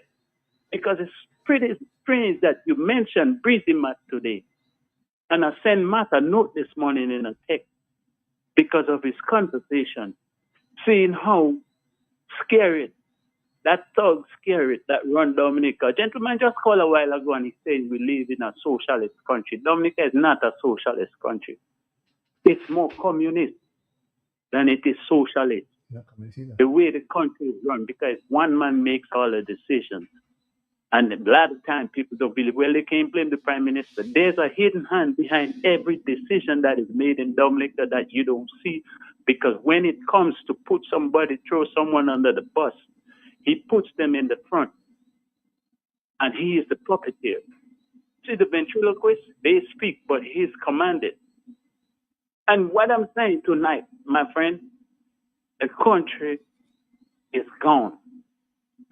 Let me say something. When Gabriel made his peace, Gabriel, that's your brother Rossi. I don't care who know who I am. When you said your piece and you made the reference to the bin bubble, at that moment, that man should have been voted out of office. And I can say to the country and all those who listen, I never feel this man vibe. This is not hate, but this is a God-given gift that I can feed people vibration that they are no good. They're not good. And when you feel that way about a certain person, you must always watch how you tread around them. Because sometimes I sit down and listen, and some of the things, you know what conjures up in my mind? I'm listening to Bob Marley say something I feel like bombing a church because I know the prime minister is lying. But Bob Marley say a preacher is lying. And these are the things that I listen, and when I listen to it and understand where the country is at, you know, many times on your station, Sheridan, I've made a comment that Dominica should have a program dealing with the Constitution. Mr. Asafan just brought it up a while ago. The people are ignorant to the fact of what the Constitution means to them. They think it's just like the sound of the Chronicle. The Constitution is a sacred paper, just like the Christians have the Bible for their sacred book. It's the same thing. That's what a constitution means, is the rules that govern the country. And when anyone goes out of line, then they must pay. But the people are ignorant, and they have never really understand where they sit in the matrix called a country, because no one ever taught them. And now they are being led by a band of thieves. And this is where Dominica is paying a price. Dominica paid a price for everything. Every contract, everything that takes place in Dominica, there's a kickback. And I've sat and thought about that $64,000 every month up on top of the salary, the monthly salary. I've sat and thought about that song that Di sing, the House of Dark Secret. Most of these things, I believe, you must understand, I believe, I'm not saying directly, comes right back to scary under the name of Muhammad. These guys are fleecing the country and charging the country for a property that belongs to them, that they have stolen the people's money The passport money, you can't be found. It's all over the world. Does anybody in government know if Dominica has a Dominica bank in the Swiss bank? Or there's a bank over in Panama somewhere. There's bank all over. And the people don't know that they have banks under their name. These things are so really heart wrenching sometimes. I just don't call the way I feel sometimes because it is really, really, really ridiculous. And I have no fear to say, and I will say it before I go. I just want to say thank you, let me out. But I often say the country is led by thieves and fools. And gentlemen, good night, and thank you for the show, Sheridan. I think this deserves a replay. Thank you very much. Yeah, thanks a lot. Thanks a lot. Lambi, if you don't have a call now, I'll go on to Gabe. Because Gabe, as you know, the purpose of government really is to create an enabling environment that allows people develop the ability to independently earn a living. And it seems as if the policy environment that is created now does not permit that, and things are bad, and everything's going down the tube. Indeed, and one sec, Gabe, before you start, Lambi, you'll take a call. Yes. Caller, please go ahead. Yes, I use the term socialism because let me tell you something. How often do people in Dominica go to have with a placard having a peaceful demonstration and they're being tear gassed or being slapped and kicked on the ground by the so-called police force? That is why I use the term socialism, because that's what happens in socialist countries. Communist countries. His uncle is a Chinese leader. Okay? He's taking all his instruction and his money from the Chinese leader. Naming a hospital, not Dominica China Friendship Hospital.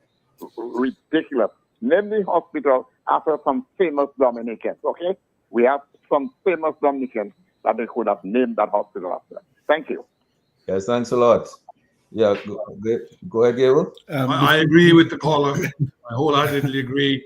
And let me just say, while it may seem, and I also want to thank Mr. Rossi, who's a strong supporter of aid for Dominica. Whenever there's a storm, whenever there's a hurricane, Mr. Rossi is the first to bring money.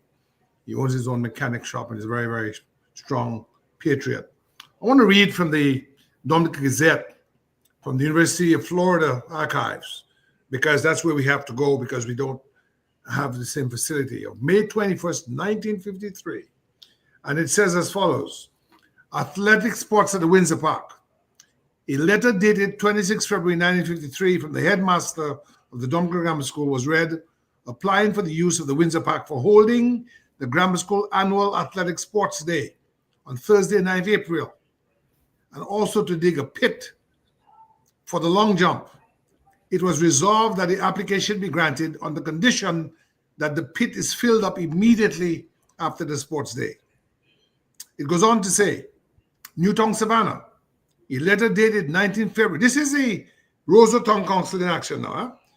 A letter dated 19 February 1953 from the acting superintendent of police was read, asking for permission to lay a concrete wicket for practice purposes at the Newtown, Savannah. Response by the council: it was decided that this being common land, the council was unable to grant this request. This is important. It goes on to say here, for instance, the following applications were recommended to the Central Housing Authority for review and assessment in order to make sure that they complied with prevailing law on the buildings bylaw of said authority.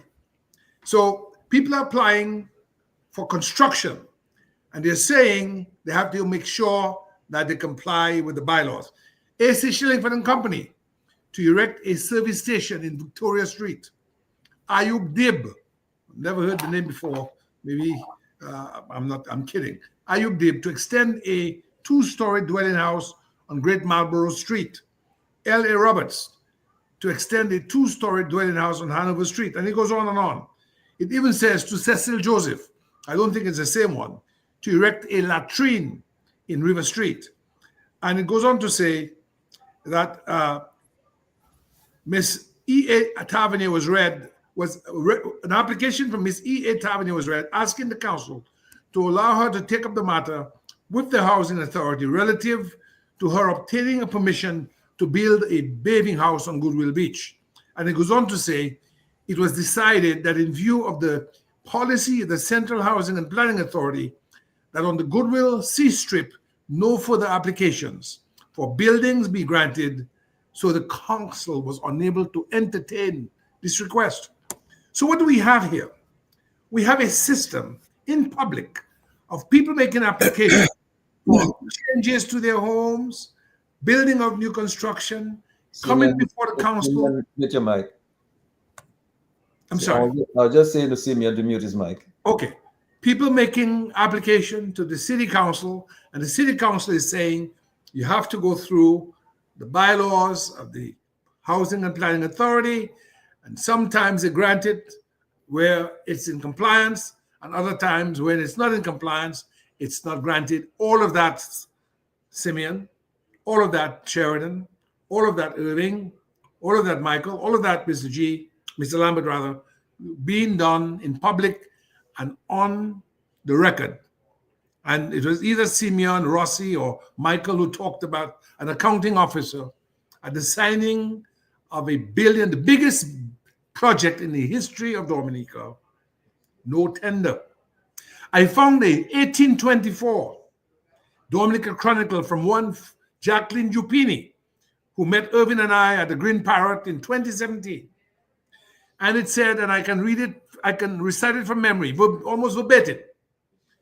The general public is advised that tenders are invited from suitably qualified bakers in the city of Roseau and environs for the provision of bread to the British Army barracks at Mont Bruce and at the Soufriere Battery. Soufriere Battery meaning there was a base at Soufriere with a cannon battery.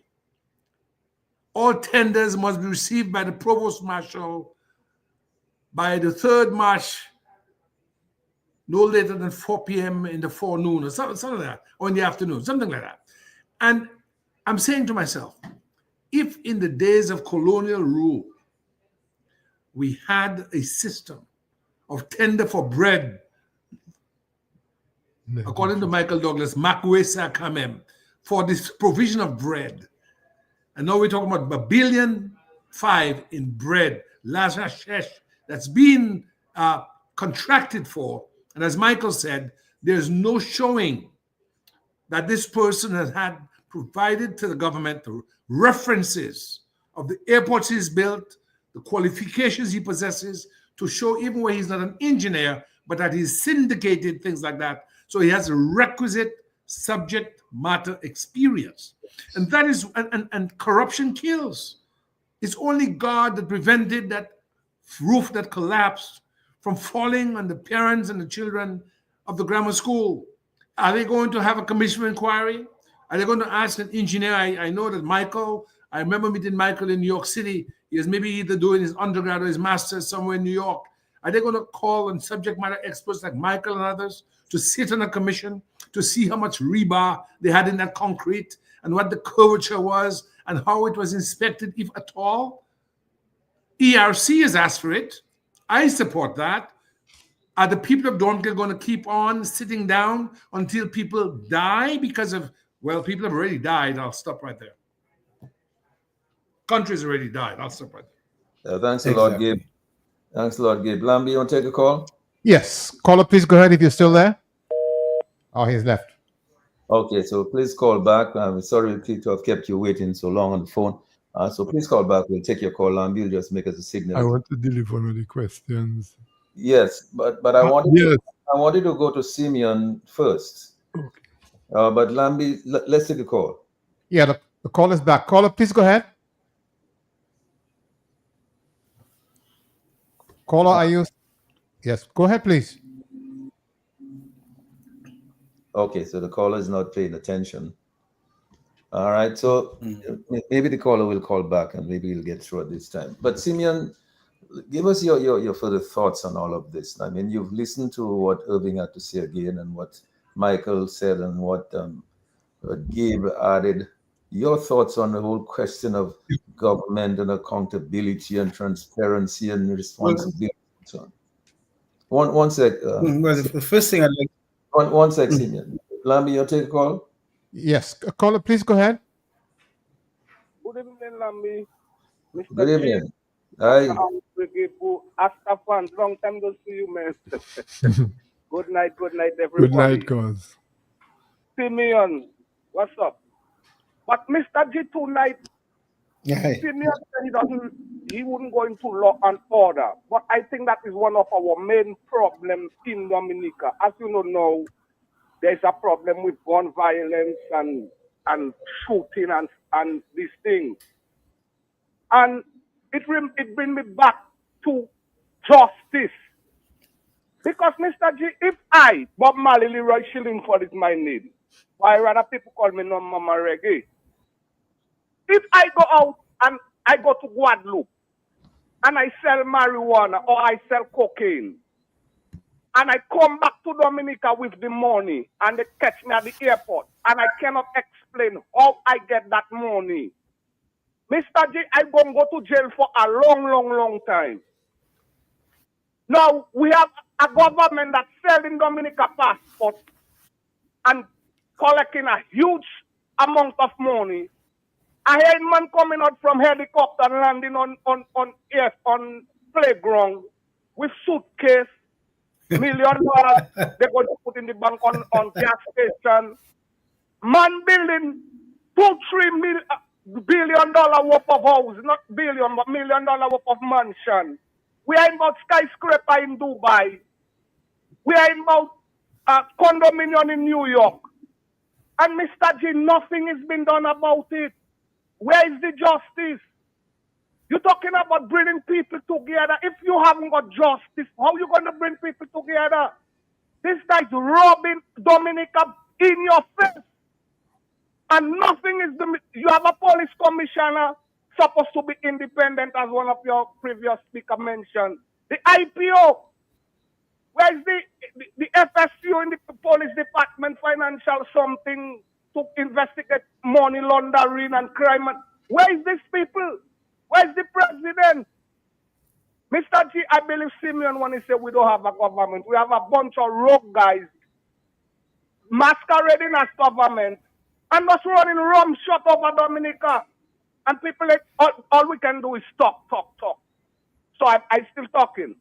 Sometimes I don't want to stop, but something inside you just tell you, no, you can't leave your country. Go down. Because all of us love Dominica and we all want to come back. But you cannot have one set of people violating the laws of the country and another set you're arresting them just for walking roads with a placard. They cannot speak, you victimizing them. Anyway, good, so I'm listening. Thank you. And thanks a lot. And have a good night. Yes, Simeon. Yes, Simeon, you can go ahead. I'm not sure if Simeon is hearing us. Simeon, are you hearing me? You can go ahead. Well, I'm in listening, and looking at their. Are you hearing me? Yes, I'm hearing you. Yes. I'm on listening and contemplating on what is being said and the kind of government that I would want to posit that in all the types of governments that have been, and I'm saying this for a reason that have been articulated there tonight, it is time Dominicans and everybody begin to realize that we have a fascist government in power. What is prevailing, what is governing Dominica now is fascism. Okay? Because if one needs to understand the political system of fascism, we have one of the key attributes of a fascist government is an authoritarian government. And so the question is, do we have an authoritarian government in Dominica? I say yes. Do we have a government that is characterized by dictatorial power? I think we do. Do we have a government that suppresses the opposition? I think we do. Do we have a government that wants to have a strong regimentation of our society? I think we do. Do we have a government that has a certain level of militarism over its people? I think we do. We have a government that suppresses opposition. We have a totalitarian government in the sense that they try to seek control of every aspect of our society. And that is the ironical thing about the government. The government in Dominica today has lost control of everything. They have lost control of health. They have lost control of education. They have lost control of the economy. They have lost control of agriculture. They have lost control of the youth. But you know what they try to do? They try to be so totalitarian that what they try to do is they want to control every aspect of the economy and society. So they try to control the banks. They try to control the business sector. They try to control what people say. They try to control where people go. Right now, the government in Dominica even controls who you speak to, which church you go to. They want to tell preachers what to preach. They want the Dominicans are basically afraid of being associated. So yes, we have a fascist government, and the sooner Dominicans realize that, the better for them. And the question is, why is it that when you reflect on times past and times now, that Dominicans in the 60s and the 70s could rise up against Mr. LeBlanc, Patrick John, and even Eugenia Charles, and oppose Edison James to a certain extent? And today they are dormant. They have been muted. They are anesthetized. They're almost dead. They're lame. They're sitting ducks. I don't understand that. It's something that baffles me. You know, every time I think of the current Attorney General and I think of Leo Austin, I say, look at how Dominicans were almost ready to lynch Leo Austin. And they have an Attorney General today who is almost sanctioning every illegal act by this government. And he gets a clean slate. He gets a clean slate, you know? And so the question is, why is this happening? Are Dominicans so, how you call it, immune to observing the difference between right and wrong, that they tolerate almost everything? I mean, I'm being told right now that even the police stations, there is one police vehicle, I think, for the entire West Coast. We don't have ambulances. All right? There's so many things that are lacking in this country. And public servants are just sitting there. Where is the spirit of the 70s where public servants would go out and strike for better working conditions? And mark you, they would strike even when they used to get bonus for Christmas. And they would get increase in pay. They would get their benefits and they were still striking. What has happened to Dominicans of today? You know? And so these are to me, these are things that I just don't understand what is happening. And it's bewildering that you have a large segment of the Dominican population that tolerates this. Gabriel was talking about bidding, but it's not only bidding for the airport. Look at all these apartments that have gone up. Where has been the bidding? Look at all these health centers that have been built around Dominica. Where is the bidding? Most of our police stations are dilapidated and they are not being repaired. And I understood what is happening now is that in every area where there's a police station that is not functioning properly, they rent houses of labor rights, and they're not fixing the police stations. You understand? A lot of buildings around Roseau, for instance, are being rented from key supporters of the Labour Party. Look at the level of nepotism that is taking place on Cox Street, where government offices are in the housed in the building alleged to belonging to the family of the Prime Minister. And the question is, did these things happen before? Dominicans would not tolerate it. They would speak out against it. You know, they would be very articulate about it, and now people are accepting those things.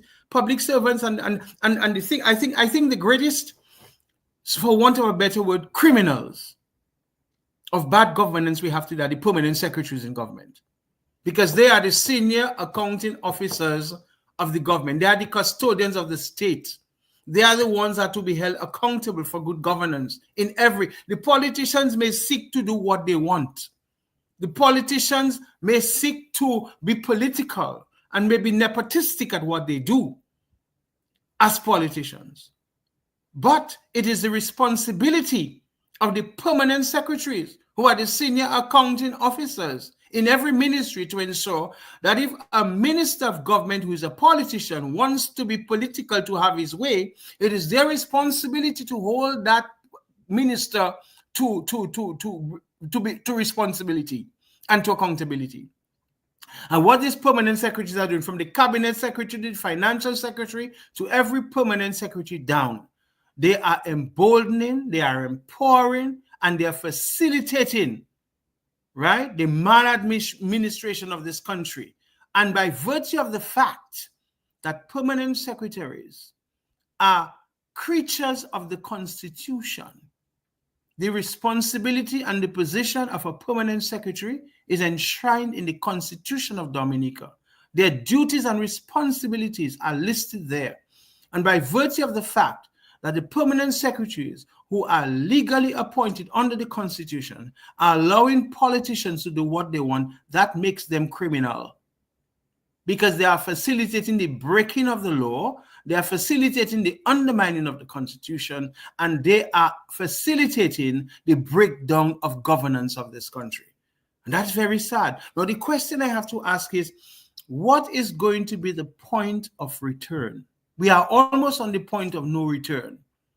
But what is going to be the point of return? When are we going to segue back to good governance? When are we going to segue back to accountability? When are we going to segue back to the days when permanent secretaries could stand up to ministers and say, no way, Mr. Minister, this not go so. This cannot be this way. When is that going to happen? When are public servants go and senior accounting officers and what you call it, the senior accounting officers and the permanent and the senior administrative officers in the government service going to stand in the way between the politicians in power and ensuring that the public service is governed with integrity and accountability and responsibility? They are the ones, and I can tell you, any government who replaces this government in power today is going to have a humongous task of returning good governance and stability to Dominica. Because, and let me warn them, those in opposition who want to seek to get into power, it's more than just winning an election. The kind of monster, an elephant in the room that they have to clear out in order to get Dominica back on track, it's a frightening thing, because they will be confronted with permanent secretaries who will be legacies of this very corrupt, inept, inefficient, and bad government.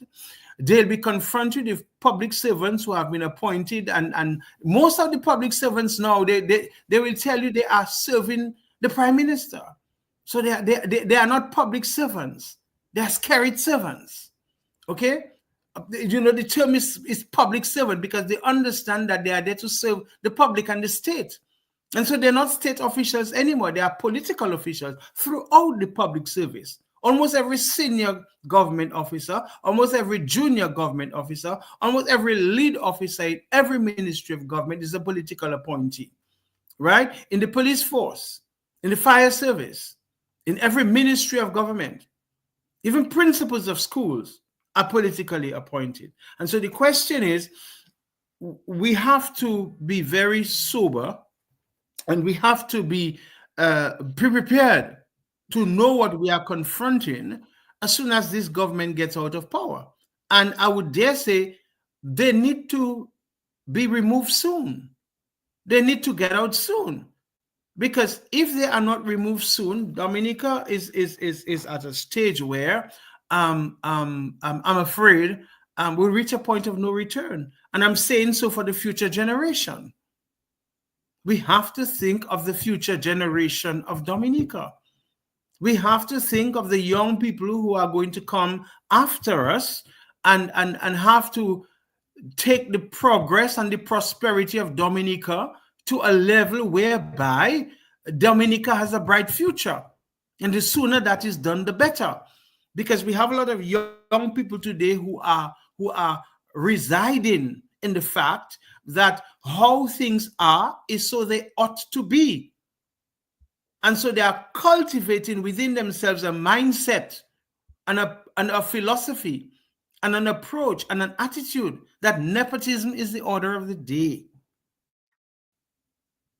Okay? That party favoritism is the order of the day. That pull string is an order of the day. The lack of merit exists today. And so it's a frightening thing. And I think that is why we have to be very astute and alert to the fact that something has to be done to rescue Dominica. Because when we talk about the comparative analysis between government then, and I'm glad Gabu raised the historical scenarios of accountability in the past. Okay? And I know of situations where the great, big, brave, strong Iron Lady Eugenia Charles wanted to do things in the public service, and people like Mr. Edwards and Mr. Richards and Mr. Shaw and these people would stand up to her and say, "No, Madam Prime Minister." And she would have to go along with it because she understood that she was just the Prime Minister, but the public servants had to be respected. Give Jack his jacket. Okay? There are instances, and people are aware as well, when the UWP was in power, and they could not have their way. Okay? Let us not forget the mining issue. Let us not forget many other things that they wanted to do. And they were stopped in their tracks because public servants said this cannot be done. Why is it today that public servants are allowing this prime minister and ministers to do what they want, nilly-nilly, how they want, when they want, if whoever they want?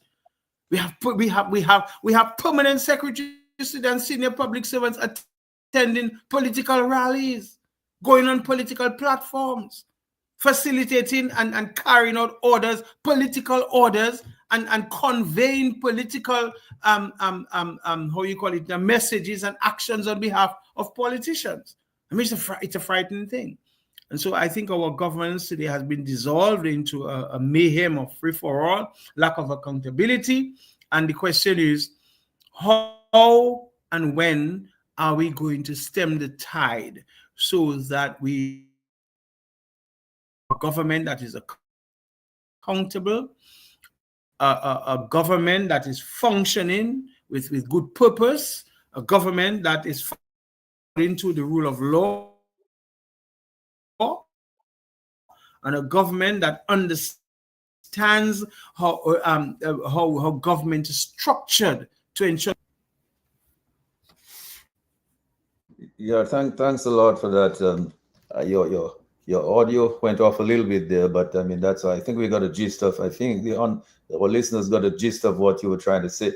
The only thing I would say is this: that certainly the permanent secretaries are not really working in the interest of the public. They're really more centered around what the politicians wanted to do. But I wouldn't call them criminals. I wouldn't go so far as to call them criminals. But Michael, you wanted to add some thoughts. Yes. A previous caller spoke to the issue of no leader of the opposition. And I think it has to deal with the level of discussions that we have in Dominica on these matters. Because we have found ourselves in that situation before, where there are no elected members in opposition to vote on a leader of opposition. Okay, it's recently in where Thompson Fountain is now in Bangladesh. But what they did use, and I'm citing from something Gildon Richard wrote, was the doctrine of necessity. There shall be a leader of the opposition. So what do? You need to have people as presidents who are capable of understanding that if two elected members do not want to move around, she can use, because the Constitution tells her anything she does in appointing somebody as leader is at her own deliberate judgment. So if there's nobody and she appoints somebody, if she understands how we did it before, I say she because we have a lady president, then she can seek, but we don't have an attorney general who can advise her. That guy, I do not know where he learned law, because he thought he, as an attorney general, is representing the Labour Party and not the people. I listened to him on the issue of electoral reform going around the island, and I was never more amazed. Okay, so we have that thing, and I think we need to rise above what is going on, challenge the courts when we can. And one of the things, I don't know, maybe Judge Andre could lend some ear to, could say something on that. Where you have a right to have an ombudsman, and if you have a problem with a minister or a administrative officer, you can go and complain or service to the parliamentary commissioner. That is a right you enjoy. It doesn't cost you money. You go to him, he listens to you. If you make sense, he will take it up. If you have the right evidence. If you don't have it, he cannot do it. There are certain things he cannot do in terms of foreign affairs and whatnot. But the Constitution speaks to that, what he can do and what he cannot do. And a lot of the things we're talking about, including nepotism and corruption, he can deal with that. So we don't have that right. How is the other guardrail, the police commissioner, the AG, facilitating us to move in a direction? What are they doing? They're working against us. They're fighting us if we demonstrate. That's a right we have when we cannot get through. And they're working against us. So we're in a state where we need to engage these people. We need to engage the police in discussion on our Constitution. I was talking about the Constitution on, I think, Matt, and a young police officer asked me, Constitution, what is that? So I explained to him, and I showed him what section was saying that no law, any law that violates this Constitution is null and void. And he didn't know, they didn't teach them anything in the Constitution on people's fundamental rights. Okay, so we have a major problem. So we need, as a people, to begin to look at the way forward, because if we allow that thing to deteriorate further, we will have anarchy in the place. Okay, that is one thing I wanted to go. The issue of the Public Accounts Committee. For the last 20 years, the opposition has failed to get that Public Accounts Committee functional. Why, I don't know. But we need, as a people, to recognize that you had a government who 30-40% of what they plan, they achieve. And they do it badly too in their budget. If you go for a budget from 2020, from 2003 to now, you will see items still on the budget. Certain items they have not completed. Okay, not even a coffee plant donated to them they could put in place for you to get a cup of coffee. And maybe Q95 would be giving us a hot cup right now. Okay, but not even that. Okay, and so we have a major failure. The government doesn't recognize that if you have a business and you plan to sell $1 million to cover your costs, and you spend $500,000, you're a failure. You go into bankruptcy. But they do it over and over. Yet, their indiscriminate spending, which Simeon mentioned, is way up and is not for what you're supposed to have as expenditure under supplementary estimate. Under supplementary estimate, there was a Bailey's matter that they charged the accounting officers criminally, because you cannot take an issue like building a school, building a road, not to say it's an emergency road because the hurricane wash it out, you know. A road that you're spending $90 million on, building a road, and you don't budget that and plan that, and you have expenditures for coming to us of $27 million. What is wrong with us in this day and time for us to tolerate that? Because supplementary estimates are for unforeseen matters, like a medical emergency, storm, a disaster, you know, like what we had in 2019, that virus. Okay, that is what the supplementary estimate is for, not for government projects where they can siphon money. So there's no tender. You have a school that costing $5 million. If you were to tender, it would cost $3 million. You know, and this sort of things. And those were the things that Jerry Brisbane went into to show nepotism, to show that, and the accounting officer never supported him. So these are the kind of things, and not only the accounting officers, Dominicans. Okay? And some people may look at me and say, Michael, boy, what you doing there? You're crazy fella, you know, because you're going to suffer. Okay, but these are things that we have to consider if we consider future generations of ours going to survive and be responsible for future generations. Okay, look at that. Who would look at the IPO? Okay, have several charges against them and go to Parliament to pass legislation to remove the 5, I think there were 5 before they had the present 3 now, where the ruling party appoint 1, the opposition 1, and the president, who he appoints the second one. So you always have 2 to 1. Okay? The rubbishing of the office of president to have a president rubber stamp is serious. I remember President Senior had mentioned he understood through the grapevine that there was going to have elections, and he knew that the Electoral Commission were doing some work and they were not ready.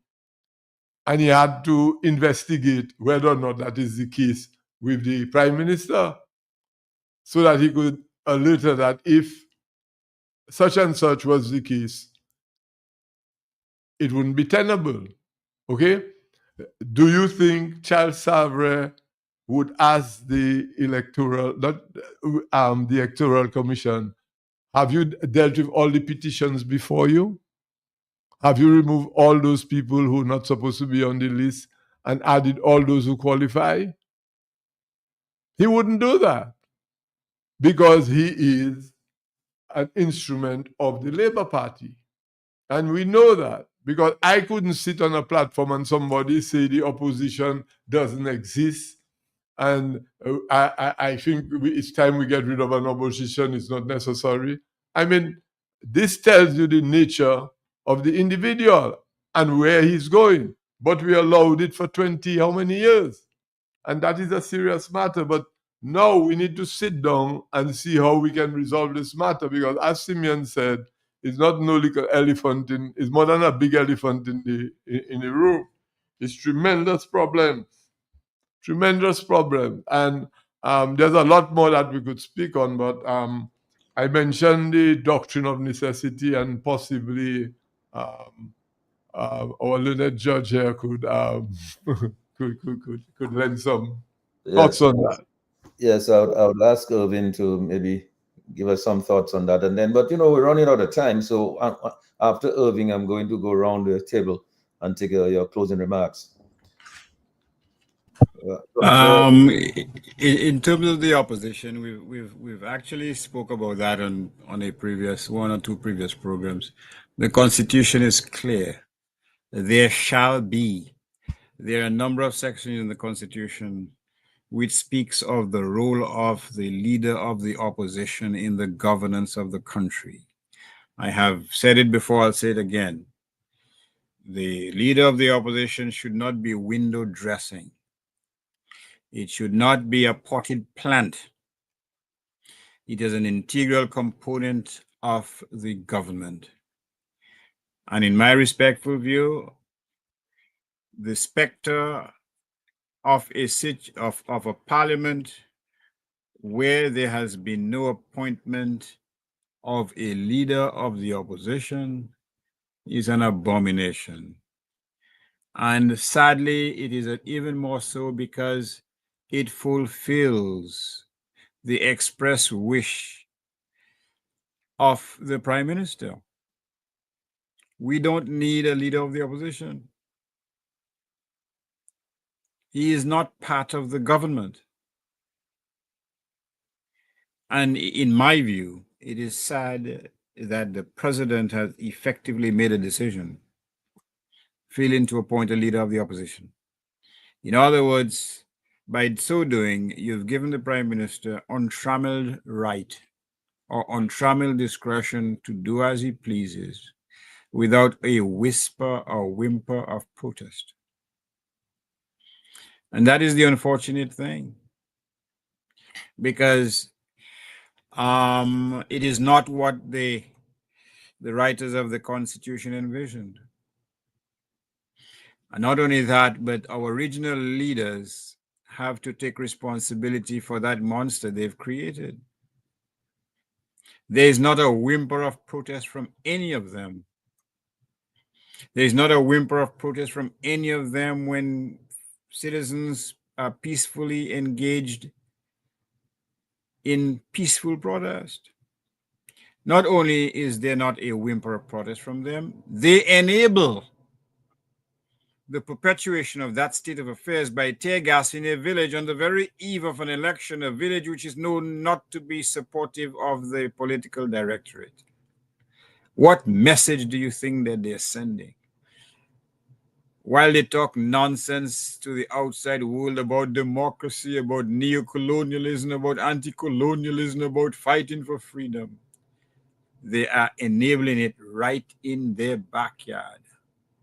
They're doing in Dominica what they cannot do in Barbados, or in St. Lucia, or in Trinidad and Tobago, or in Guyana, or elsewhere in the Eastern Caribbean. And that is the state of affairs that we face. Are we going to allow yourself to be treated as the poor country bookie cousin of these other island governments? Those who can be trampled upon with impunity? Those who have no rights? Those from whom they can take our major industries? Those for whom their nationals get preferential treatment over Dominica? Are we going to be satisfied with that state of affairs? In my respectful view, we should not. We can make a big flash or a big show about Caribbean solidarity and all this wonderful, laudable goal, but it has to be based on a foundation of equality and integrity and accountability and transparency. It cannot be at the expense of the most impoverished unit in the Eastern Caribbean. We cannot or should not allow ourselves to be satisfied with that. The breakdown, what broke the back of the Federation was the propaganda about these poor small islanders invading those other bigger islands to take away jobs and so on. And what is happening in Dominica now, the very reverse is true. Nationals from these bigger islands are with impunity coming to Dominica and getting preferential treatment to a point that the Prime Minister has to boast that they're shipping to their respective countries over $240 million. Dominica can't ship anything. In fact, things are so bad that Lady S has to talk about, not just in Silver Lake, many people can't afford a little oil and flour to make a little bakes. That's what we've been reduced to. The ability to make a little bakes in our own island. And we cannot be satisfied with that. The fight to regain a semblance of decency is long, but every journey begins with a small step. And it seems to me that there are persons who are prepared to take that small step. But if more persons join that march for freedom or for equality, for decency, for a decent living wage, as opposed to a pittance, then inevitably that march will take Dominica to the promised land. I thank you. Thank you, Irving. I will come back to you for your closing, your final remarks in a moment. Let me just go around the table. Let me just go back to Michael for his closing remarks. Michael, just to take a note here that I believe you made a comment about the Public Accounts Committee, but I think the Public Accounts Committee, in order for it to function, must get information from the accounting officers of the various ministries. I don't think that is always forthcoming. So that is one of the hindrances to the work of the Public Affairs Committee. But Michael, your closing remarks? Yes, well, I think it's important that we had this discussion tonight, and that we should approach this indiscriminate abuse of our constitutional rights and our funds by accounting officers in a different way. We need to do things scientifically. We need to form a committee that could really make up what you would call an economic roundtable and have a meeting with the committee of PSEs to let them know how abusive the measures are and what we expect of them. And while doing that, we need to look at what legal recourse do we have as taxpayers for persons who violate the public trust and the expenditure of the funds without due regard for value for money for taxpayers.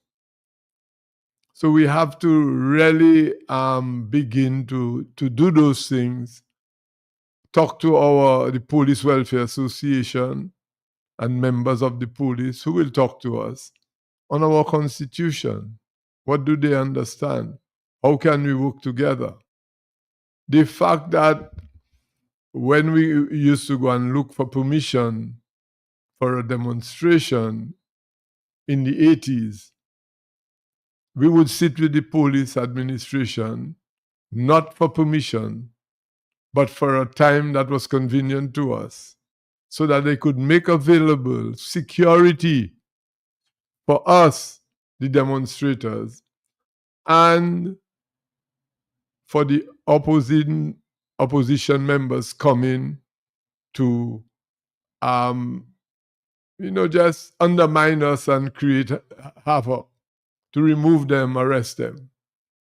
That happened in 2017, February the 11th, I think it was. Everybody they arrested were not affiliated with the opposition the night of the disaster. The police knows that. I remember the Prime Minister and Minister of National Security was saying that they had evidence that the leadership of the Freedom Party and the UWP was involved in a coup. I immediately left my office and go to the commissioner. Sometime after 11, I was told he was at the Ministry of Finance. He hasn't come to the office. I went there. He was at the financial center at a meeting. I went to look for him. And I met Deputy Valerie, and I asked Valerie, where is the commissioner? I told him, look him at the back of you. And when I spoke to him, we greeted. He thanked me for a press release that the Freedom Party had put out early morning condemning the action. So I asked him, I congratulated him on how the police handled the demonstrators and those who would try to create problems. And then I asked him, but why is it that you mention that matter on attempted coup? That's a serious matter. He He was stunned. He didn't know what I was talking about. So there we have a Minister of National Security and a Prime Minister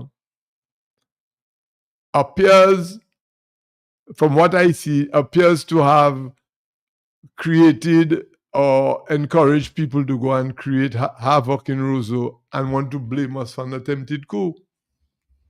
Because if the police commissioner doesn't know anything about that, how can the Minister of National Security and the Prime Minister make those statements? That is a serious matter. Okay?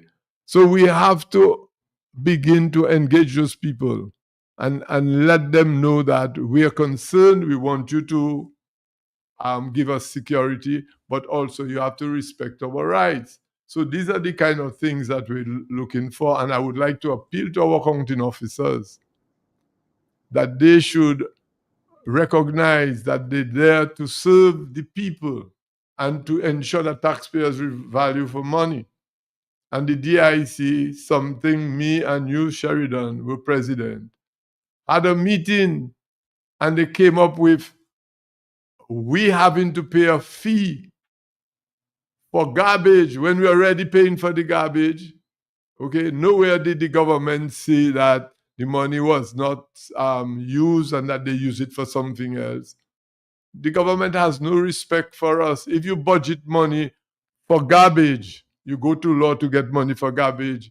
If you don't use it on garbage, you have to go to Parliament to ask permission to use it for something else.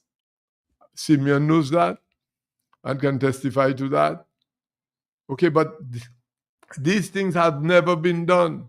They come with a supplementary estimate, no apology for spending our money without budgeting it for non-budgetary items, for non-emergency item.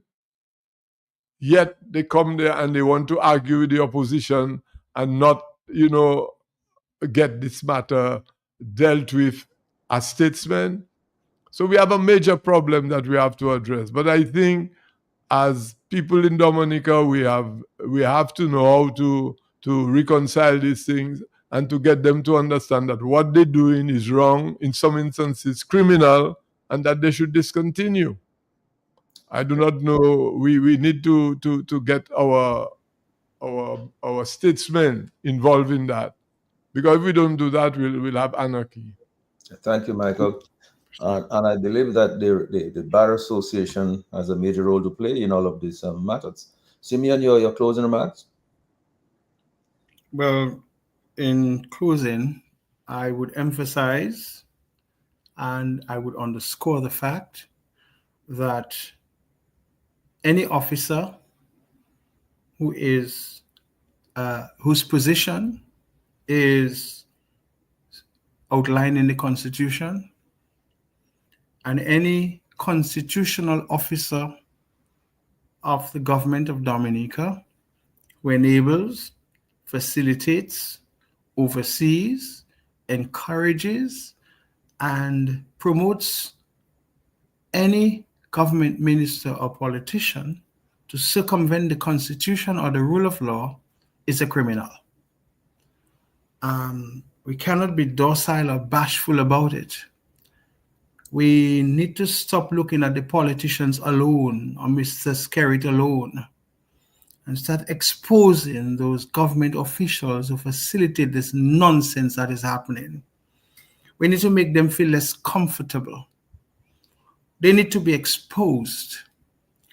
The public of Dominica, the tax-paying citizens of Dominica who pay taxes and VAT and consumption duty and levies and all those other things, right, to the state, who have public officials facilitating and encouraging politicians to abuse their power, to be corrupt with their revenue, and not do anything about it, and to say we cannot call them criminal. They are indeed criminal because they're facilitating the breaking of the law, and I stand by that.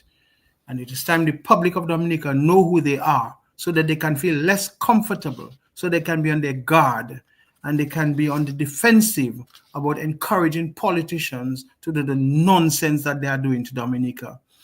If more citizens were exposed for the nonsense that they do and they allow this government to do. Who knows? The government might be more mindful of the fact that it cannot be breaking the law. In closing, I'm hoping that very soon we will have a government of this country that serves the public interest, because that is what government is. Government is there to serve the public interest and to ensure that the rule of law that is written in the Constitution is implemented. I'm hoping that very soon we'll have a government that makes policies that show and give people a sense of safety and protection and employment.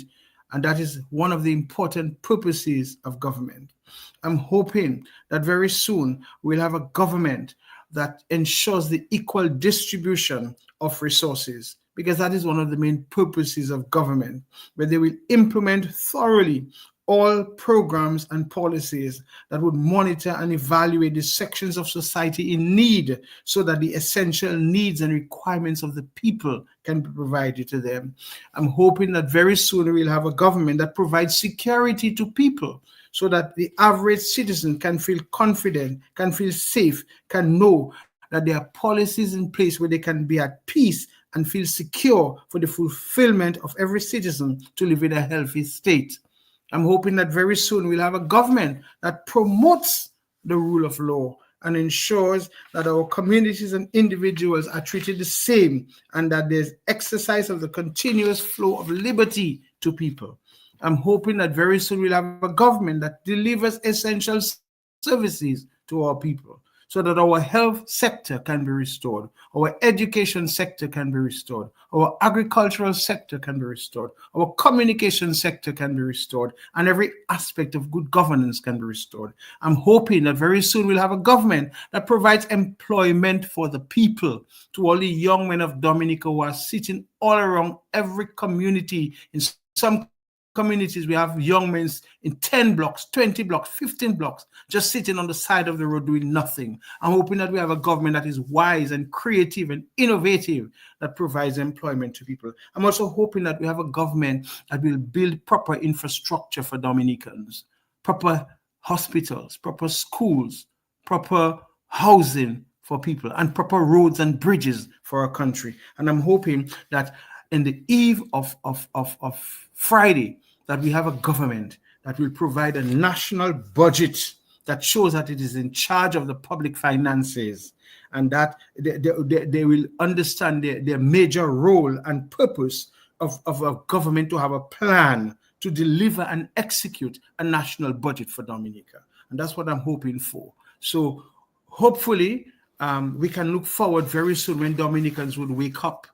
But they would not only wake up, but they would rise up, where their consciences will be evoked to say, enough of this nonsense that is happening in Dominica, and let us turn the tide of ensuring that the Nature Isle, that little piece of rock that God has blessed us with, that God has given us to, this après bon Dieu, that will return this country to a level of decency, to a level of productivity, and to a level of very futuristic development for the benefit of all Dominicans, not the select few and the aristocratic fascist elite who are ruling Dominica now to the benefit of themselves and their friends.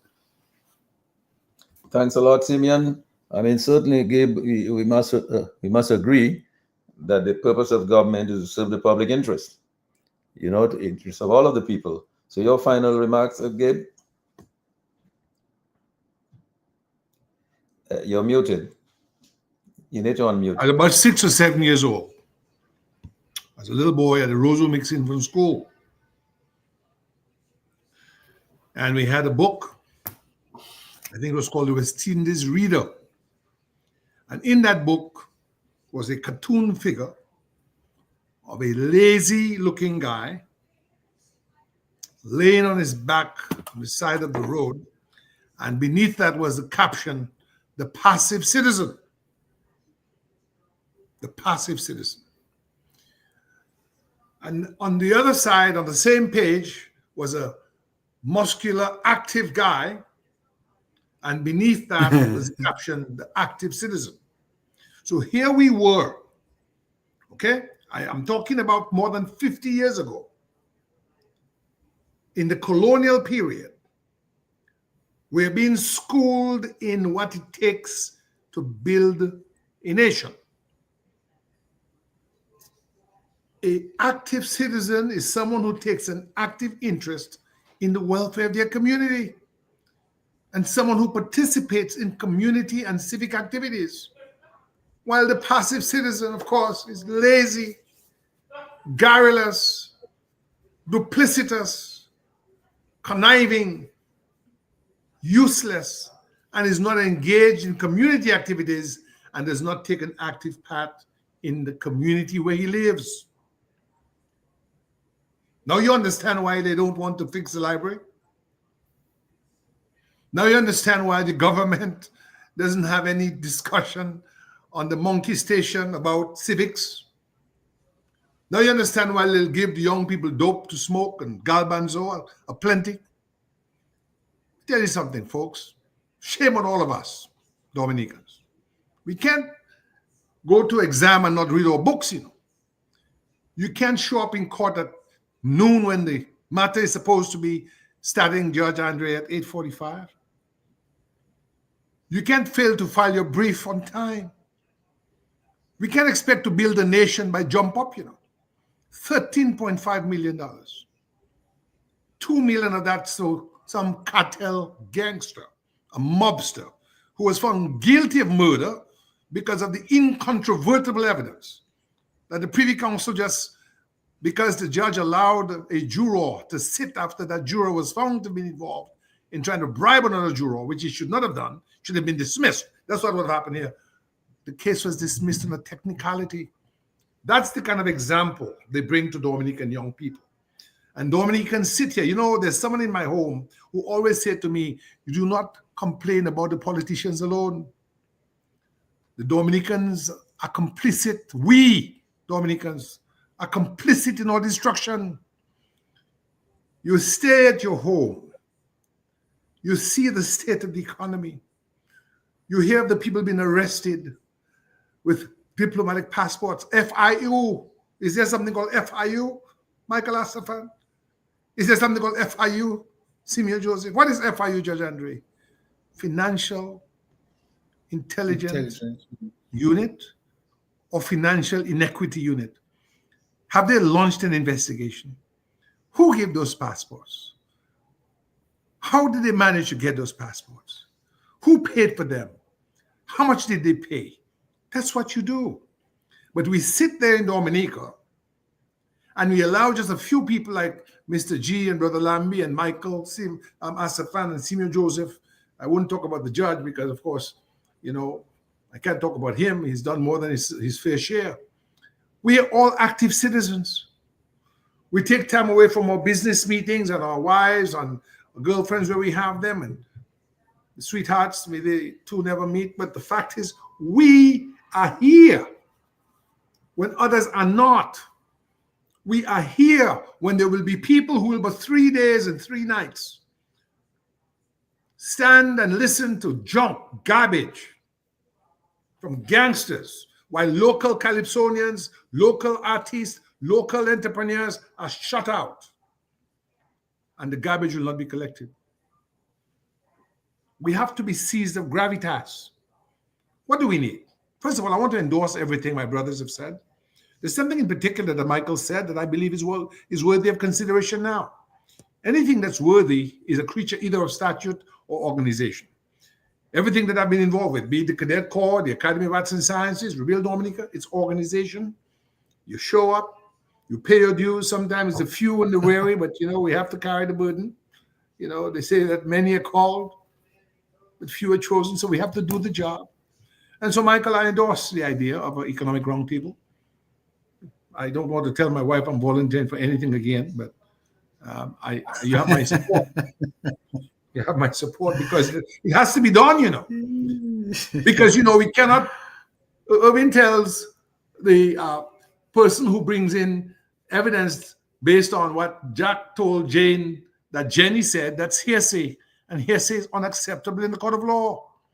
So we have to have the record. We have to have organization, as Michael said, an economic roundtable where we can discuss the Procurement Act, where we can discuss the Finance Act, because those things are real, they are material. If they are acts that are on paper, but they are not implemented, they're not complied with, then we're living in a fairy tale land.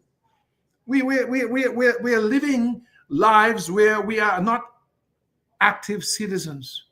We're like that guy in the civics book at the mixed school that was sitting on the side of the road with weeds growing out of his ears, the passive citizen. So the ordinary Dominican then must become a citizen servant, because in a democracy, being a citizen servant is fundamental to the health, integrity, and longevity of a democratic society. While citizens in democracies enjoy rights, we also have what is called civic duties. What are our duties? Well, we must embrace the duty to uphold rule of law. If we are an accounting officer and we hear they're giving $2 million when the hospital doesn't have supplies, they're giving $13.5 million when policemen are living in shambles, in decrepit buildings, the accounting officer, as a citizen servant, has a duty to speak. Number two, we must participate in civic life. We can't leave it to the faithful few. We can't leave it to Blessings or Rossi or Bosso or Boots on the Ground.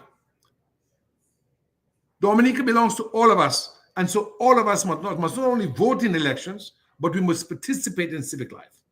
Number three, we must promote accountability and transparency. These are not just words. Through the Economic Roundtable, through the Electoral Reform Commission, through the Bar Association, through the Social League where it exists, it used to. Michael, remember the Social League? There's something called the Social League, another one called the Women's Institute. I'm not even talking about the Legion of Mary because that was more religious. But these were organizations in Dominica that promoted the public good. Number four, we must serve the community. You must be a community servant. This is not about politics and parties. We must rebuild the commons. When we were children in Dominica, there was the parish fair. There was Baba Job.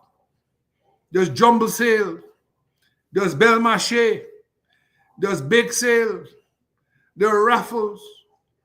All of those things where people raised funds to do things in community. Today, they line up to get handouts. Let me say this, folks. Where are those funds that are used to buy tickets for supporters at the Creole Festival coming from? Is it falling like manna from heaven? Or titiri, or gel bushery? You just pick it up. Where are those monies coming from? We sit there and we know that monies are being spent, but we don't ask for the accountability and the transparency. Number five, we must stay informed. We must read. We must familiarize ourselves with our Constitution and our laws. So when we speak, we can do so intelligently. Number seven, we must promote and continue to contribute to national development.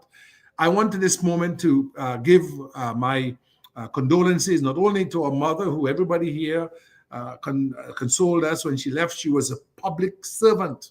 But I also want to give kudos to Major Earl Johnson, who in Rotary Club and Cadet Corps was a public servant. I want to give kudos to Balthazar Barry, who will be buried on Saturday. He was a public servant. Balthazar Barry would come to the meetings here and he would pray. He would show up. He was in his 70s and 80s, and he continued to play his role as a civic person. I want to give some credit to Joey Van Der Poel, who died on Sunday. Joey Van Der Poel would be in meetings in the summer, in the winter, supporting the Dominica Association. He was a citizen servant. He wasn't being paid. All of us are volunteers. Others may be voluntold.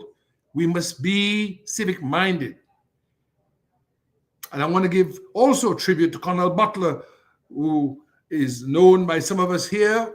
He died on Sunday. He also would attend meetings. Whenever there's a flood or a storm, he would show up with $10, $20, whatever we collect, to send something to a home that we love, Dominica, because it's in need. That's what we do. We're not enemies of the state. We believe in our state. And so I encourage every Dominican to recover our democracy, which we've lost. We must embrace that sacred trust. This is a call to action, folks. The price of freedom is eternal vigilance. The price of freedom is eternal vigilance. We must speak truth to power. We must defend our liberty with honor. And we must live not just for ourselves, but in service to the common good. Thank you very much. And thanks a lot, Gabe, for that. Irving, your final word. But I mean, Gabe, he left out one word when he talked about things in government. He left out the word integrity. Yes, you see, because that word integrity is very important. Your final remarks, Irving? Well, let me commend and congratulate my fellow panelists. They were extremely eloquent. They were extremely profound. And quite frankly, in my view, they had some much needed messages to their Dominican brethren, me included. Let me say this, and I'm trespassing on Simeon ground because he is very versed in religious studies and so on. But to whom much is given, much is owed. The fact of the matter is, Dominicans, we love to take pride in the number of our brothers and sisters who've excelled academically, professionally, and otherwise. But it seems to me that with that degree of excellence, with those gifts bestowed upon us, we do owe a duty to put it to the service of the island that has nurtured us.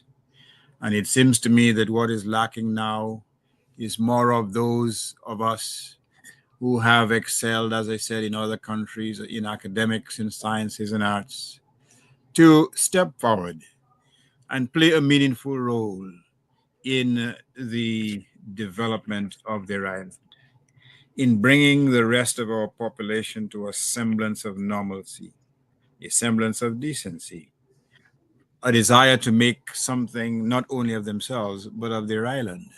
The fact of the matter is there are thousands of Dominicans who are hurting. They're hurting not because they've done anything wrong. They're hurting because in many respects, they have exercised their freedom to choose. In many respects, they are relatives of those who've exercised their freedom to choose. And it seems to me that there are enough examples in Dominica as we speak, even judging by your regular callers, Mr. G. Persons who really don't have too much. Persons in terms of finances, I should say, but persons who have been blessed with a lot of integrity, as you referred to a while ago, persons who are sufficiently concerned that they are prepared to risk it all. They're prepared to risk the little they have, whether it's blue, whether it's Lucille, whether it's Blessings, whether it's whatever it is or whoever it is. You hear these folk, they have nothing to gain, really, because by voicing their opinion fearlessly, they are incurring the wrath of retribution and revenge. And let me commend Michael Masterfan. He's been on the scene for a long time. He's quite an accomplished man in terms of his profession. And he, despite knowing that chances are he will not participate in any type of procurement processes because they don't exist in Dominica, but yet he stands and he voices his opinion, and hopefully those views and those voices will not fall on stony ground. Hopefully many persons or more persons will read the parable of the sower, those persons who sow their seeds on fertile ground and see it prosper and see it bear fruit, compared to those who sow their seeds on stony ground with no production in sight and so on. Dominica is at that juncture where it needs production. It needs production from its sons and its daughters. It needs industry. It needs productivity. It needs decency. It needs integrity. And again, the last time I read the good book, it said, the Father only helped those who help themselves. There will be no white knight on a night white horse from England or America or Dubai coming to rescue us. The seeds of our redemption rests within us. And it's a simple message Dominica should learn, not the hard way, but many have learned the hard way already. Because quite frankly, selling your soul for a mess of pottage does not bring you any joy. On the contrary, it just results in even a greater degradation than you're already experiencing. But there is hope. There is hope because there are still those who dare speak the truth to power.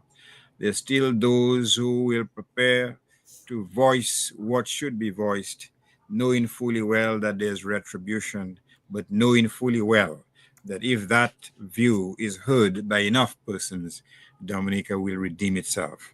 And so I end on that note, the specter of Dominica redeeming itself and coming to its own rescue and saving this sacred land from all that plagues it as we speak. So I say good night to you and I say good night to your listeners. And thank you for making this avenue open, Mr. G, to give us an opportunity to voice what should be voiced by more voices than exists as we speak.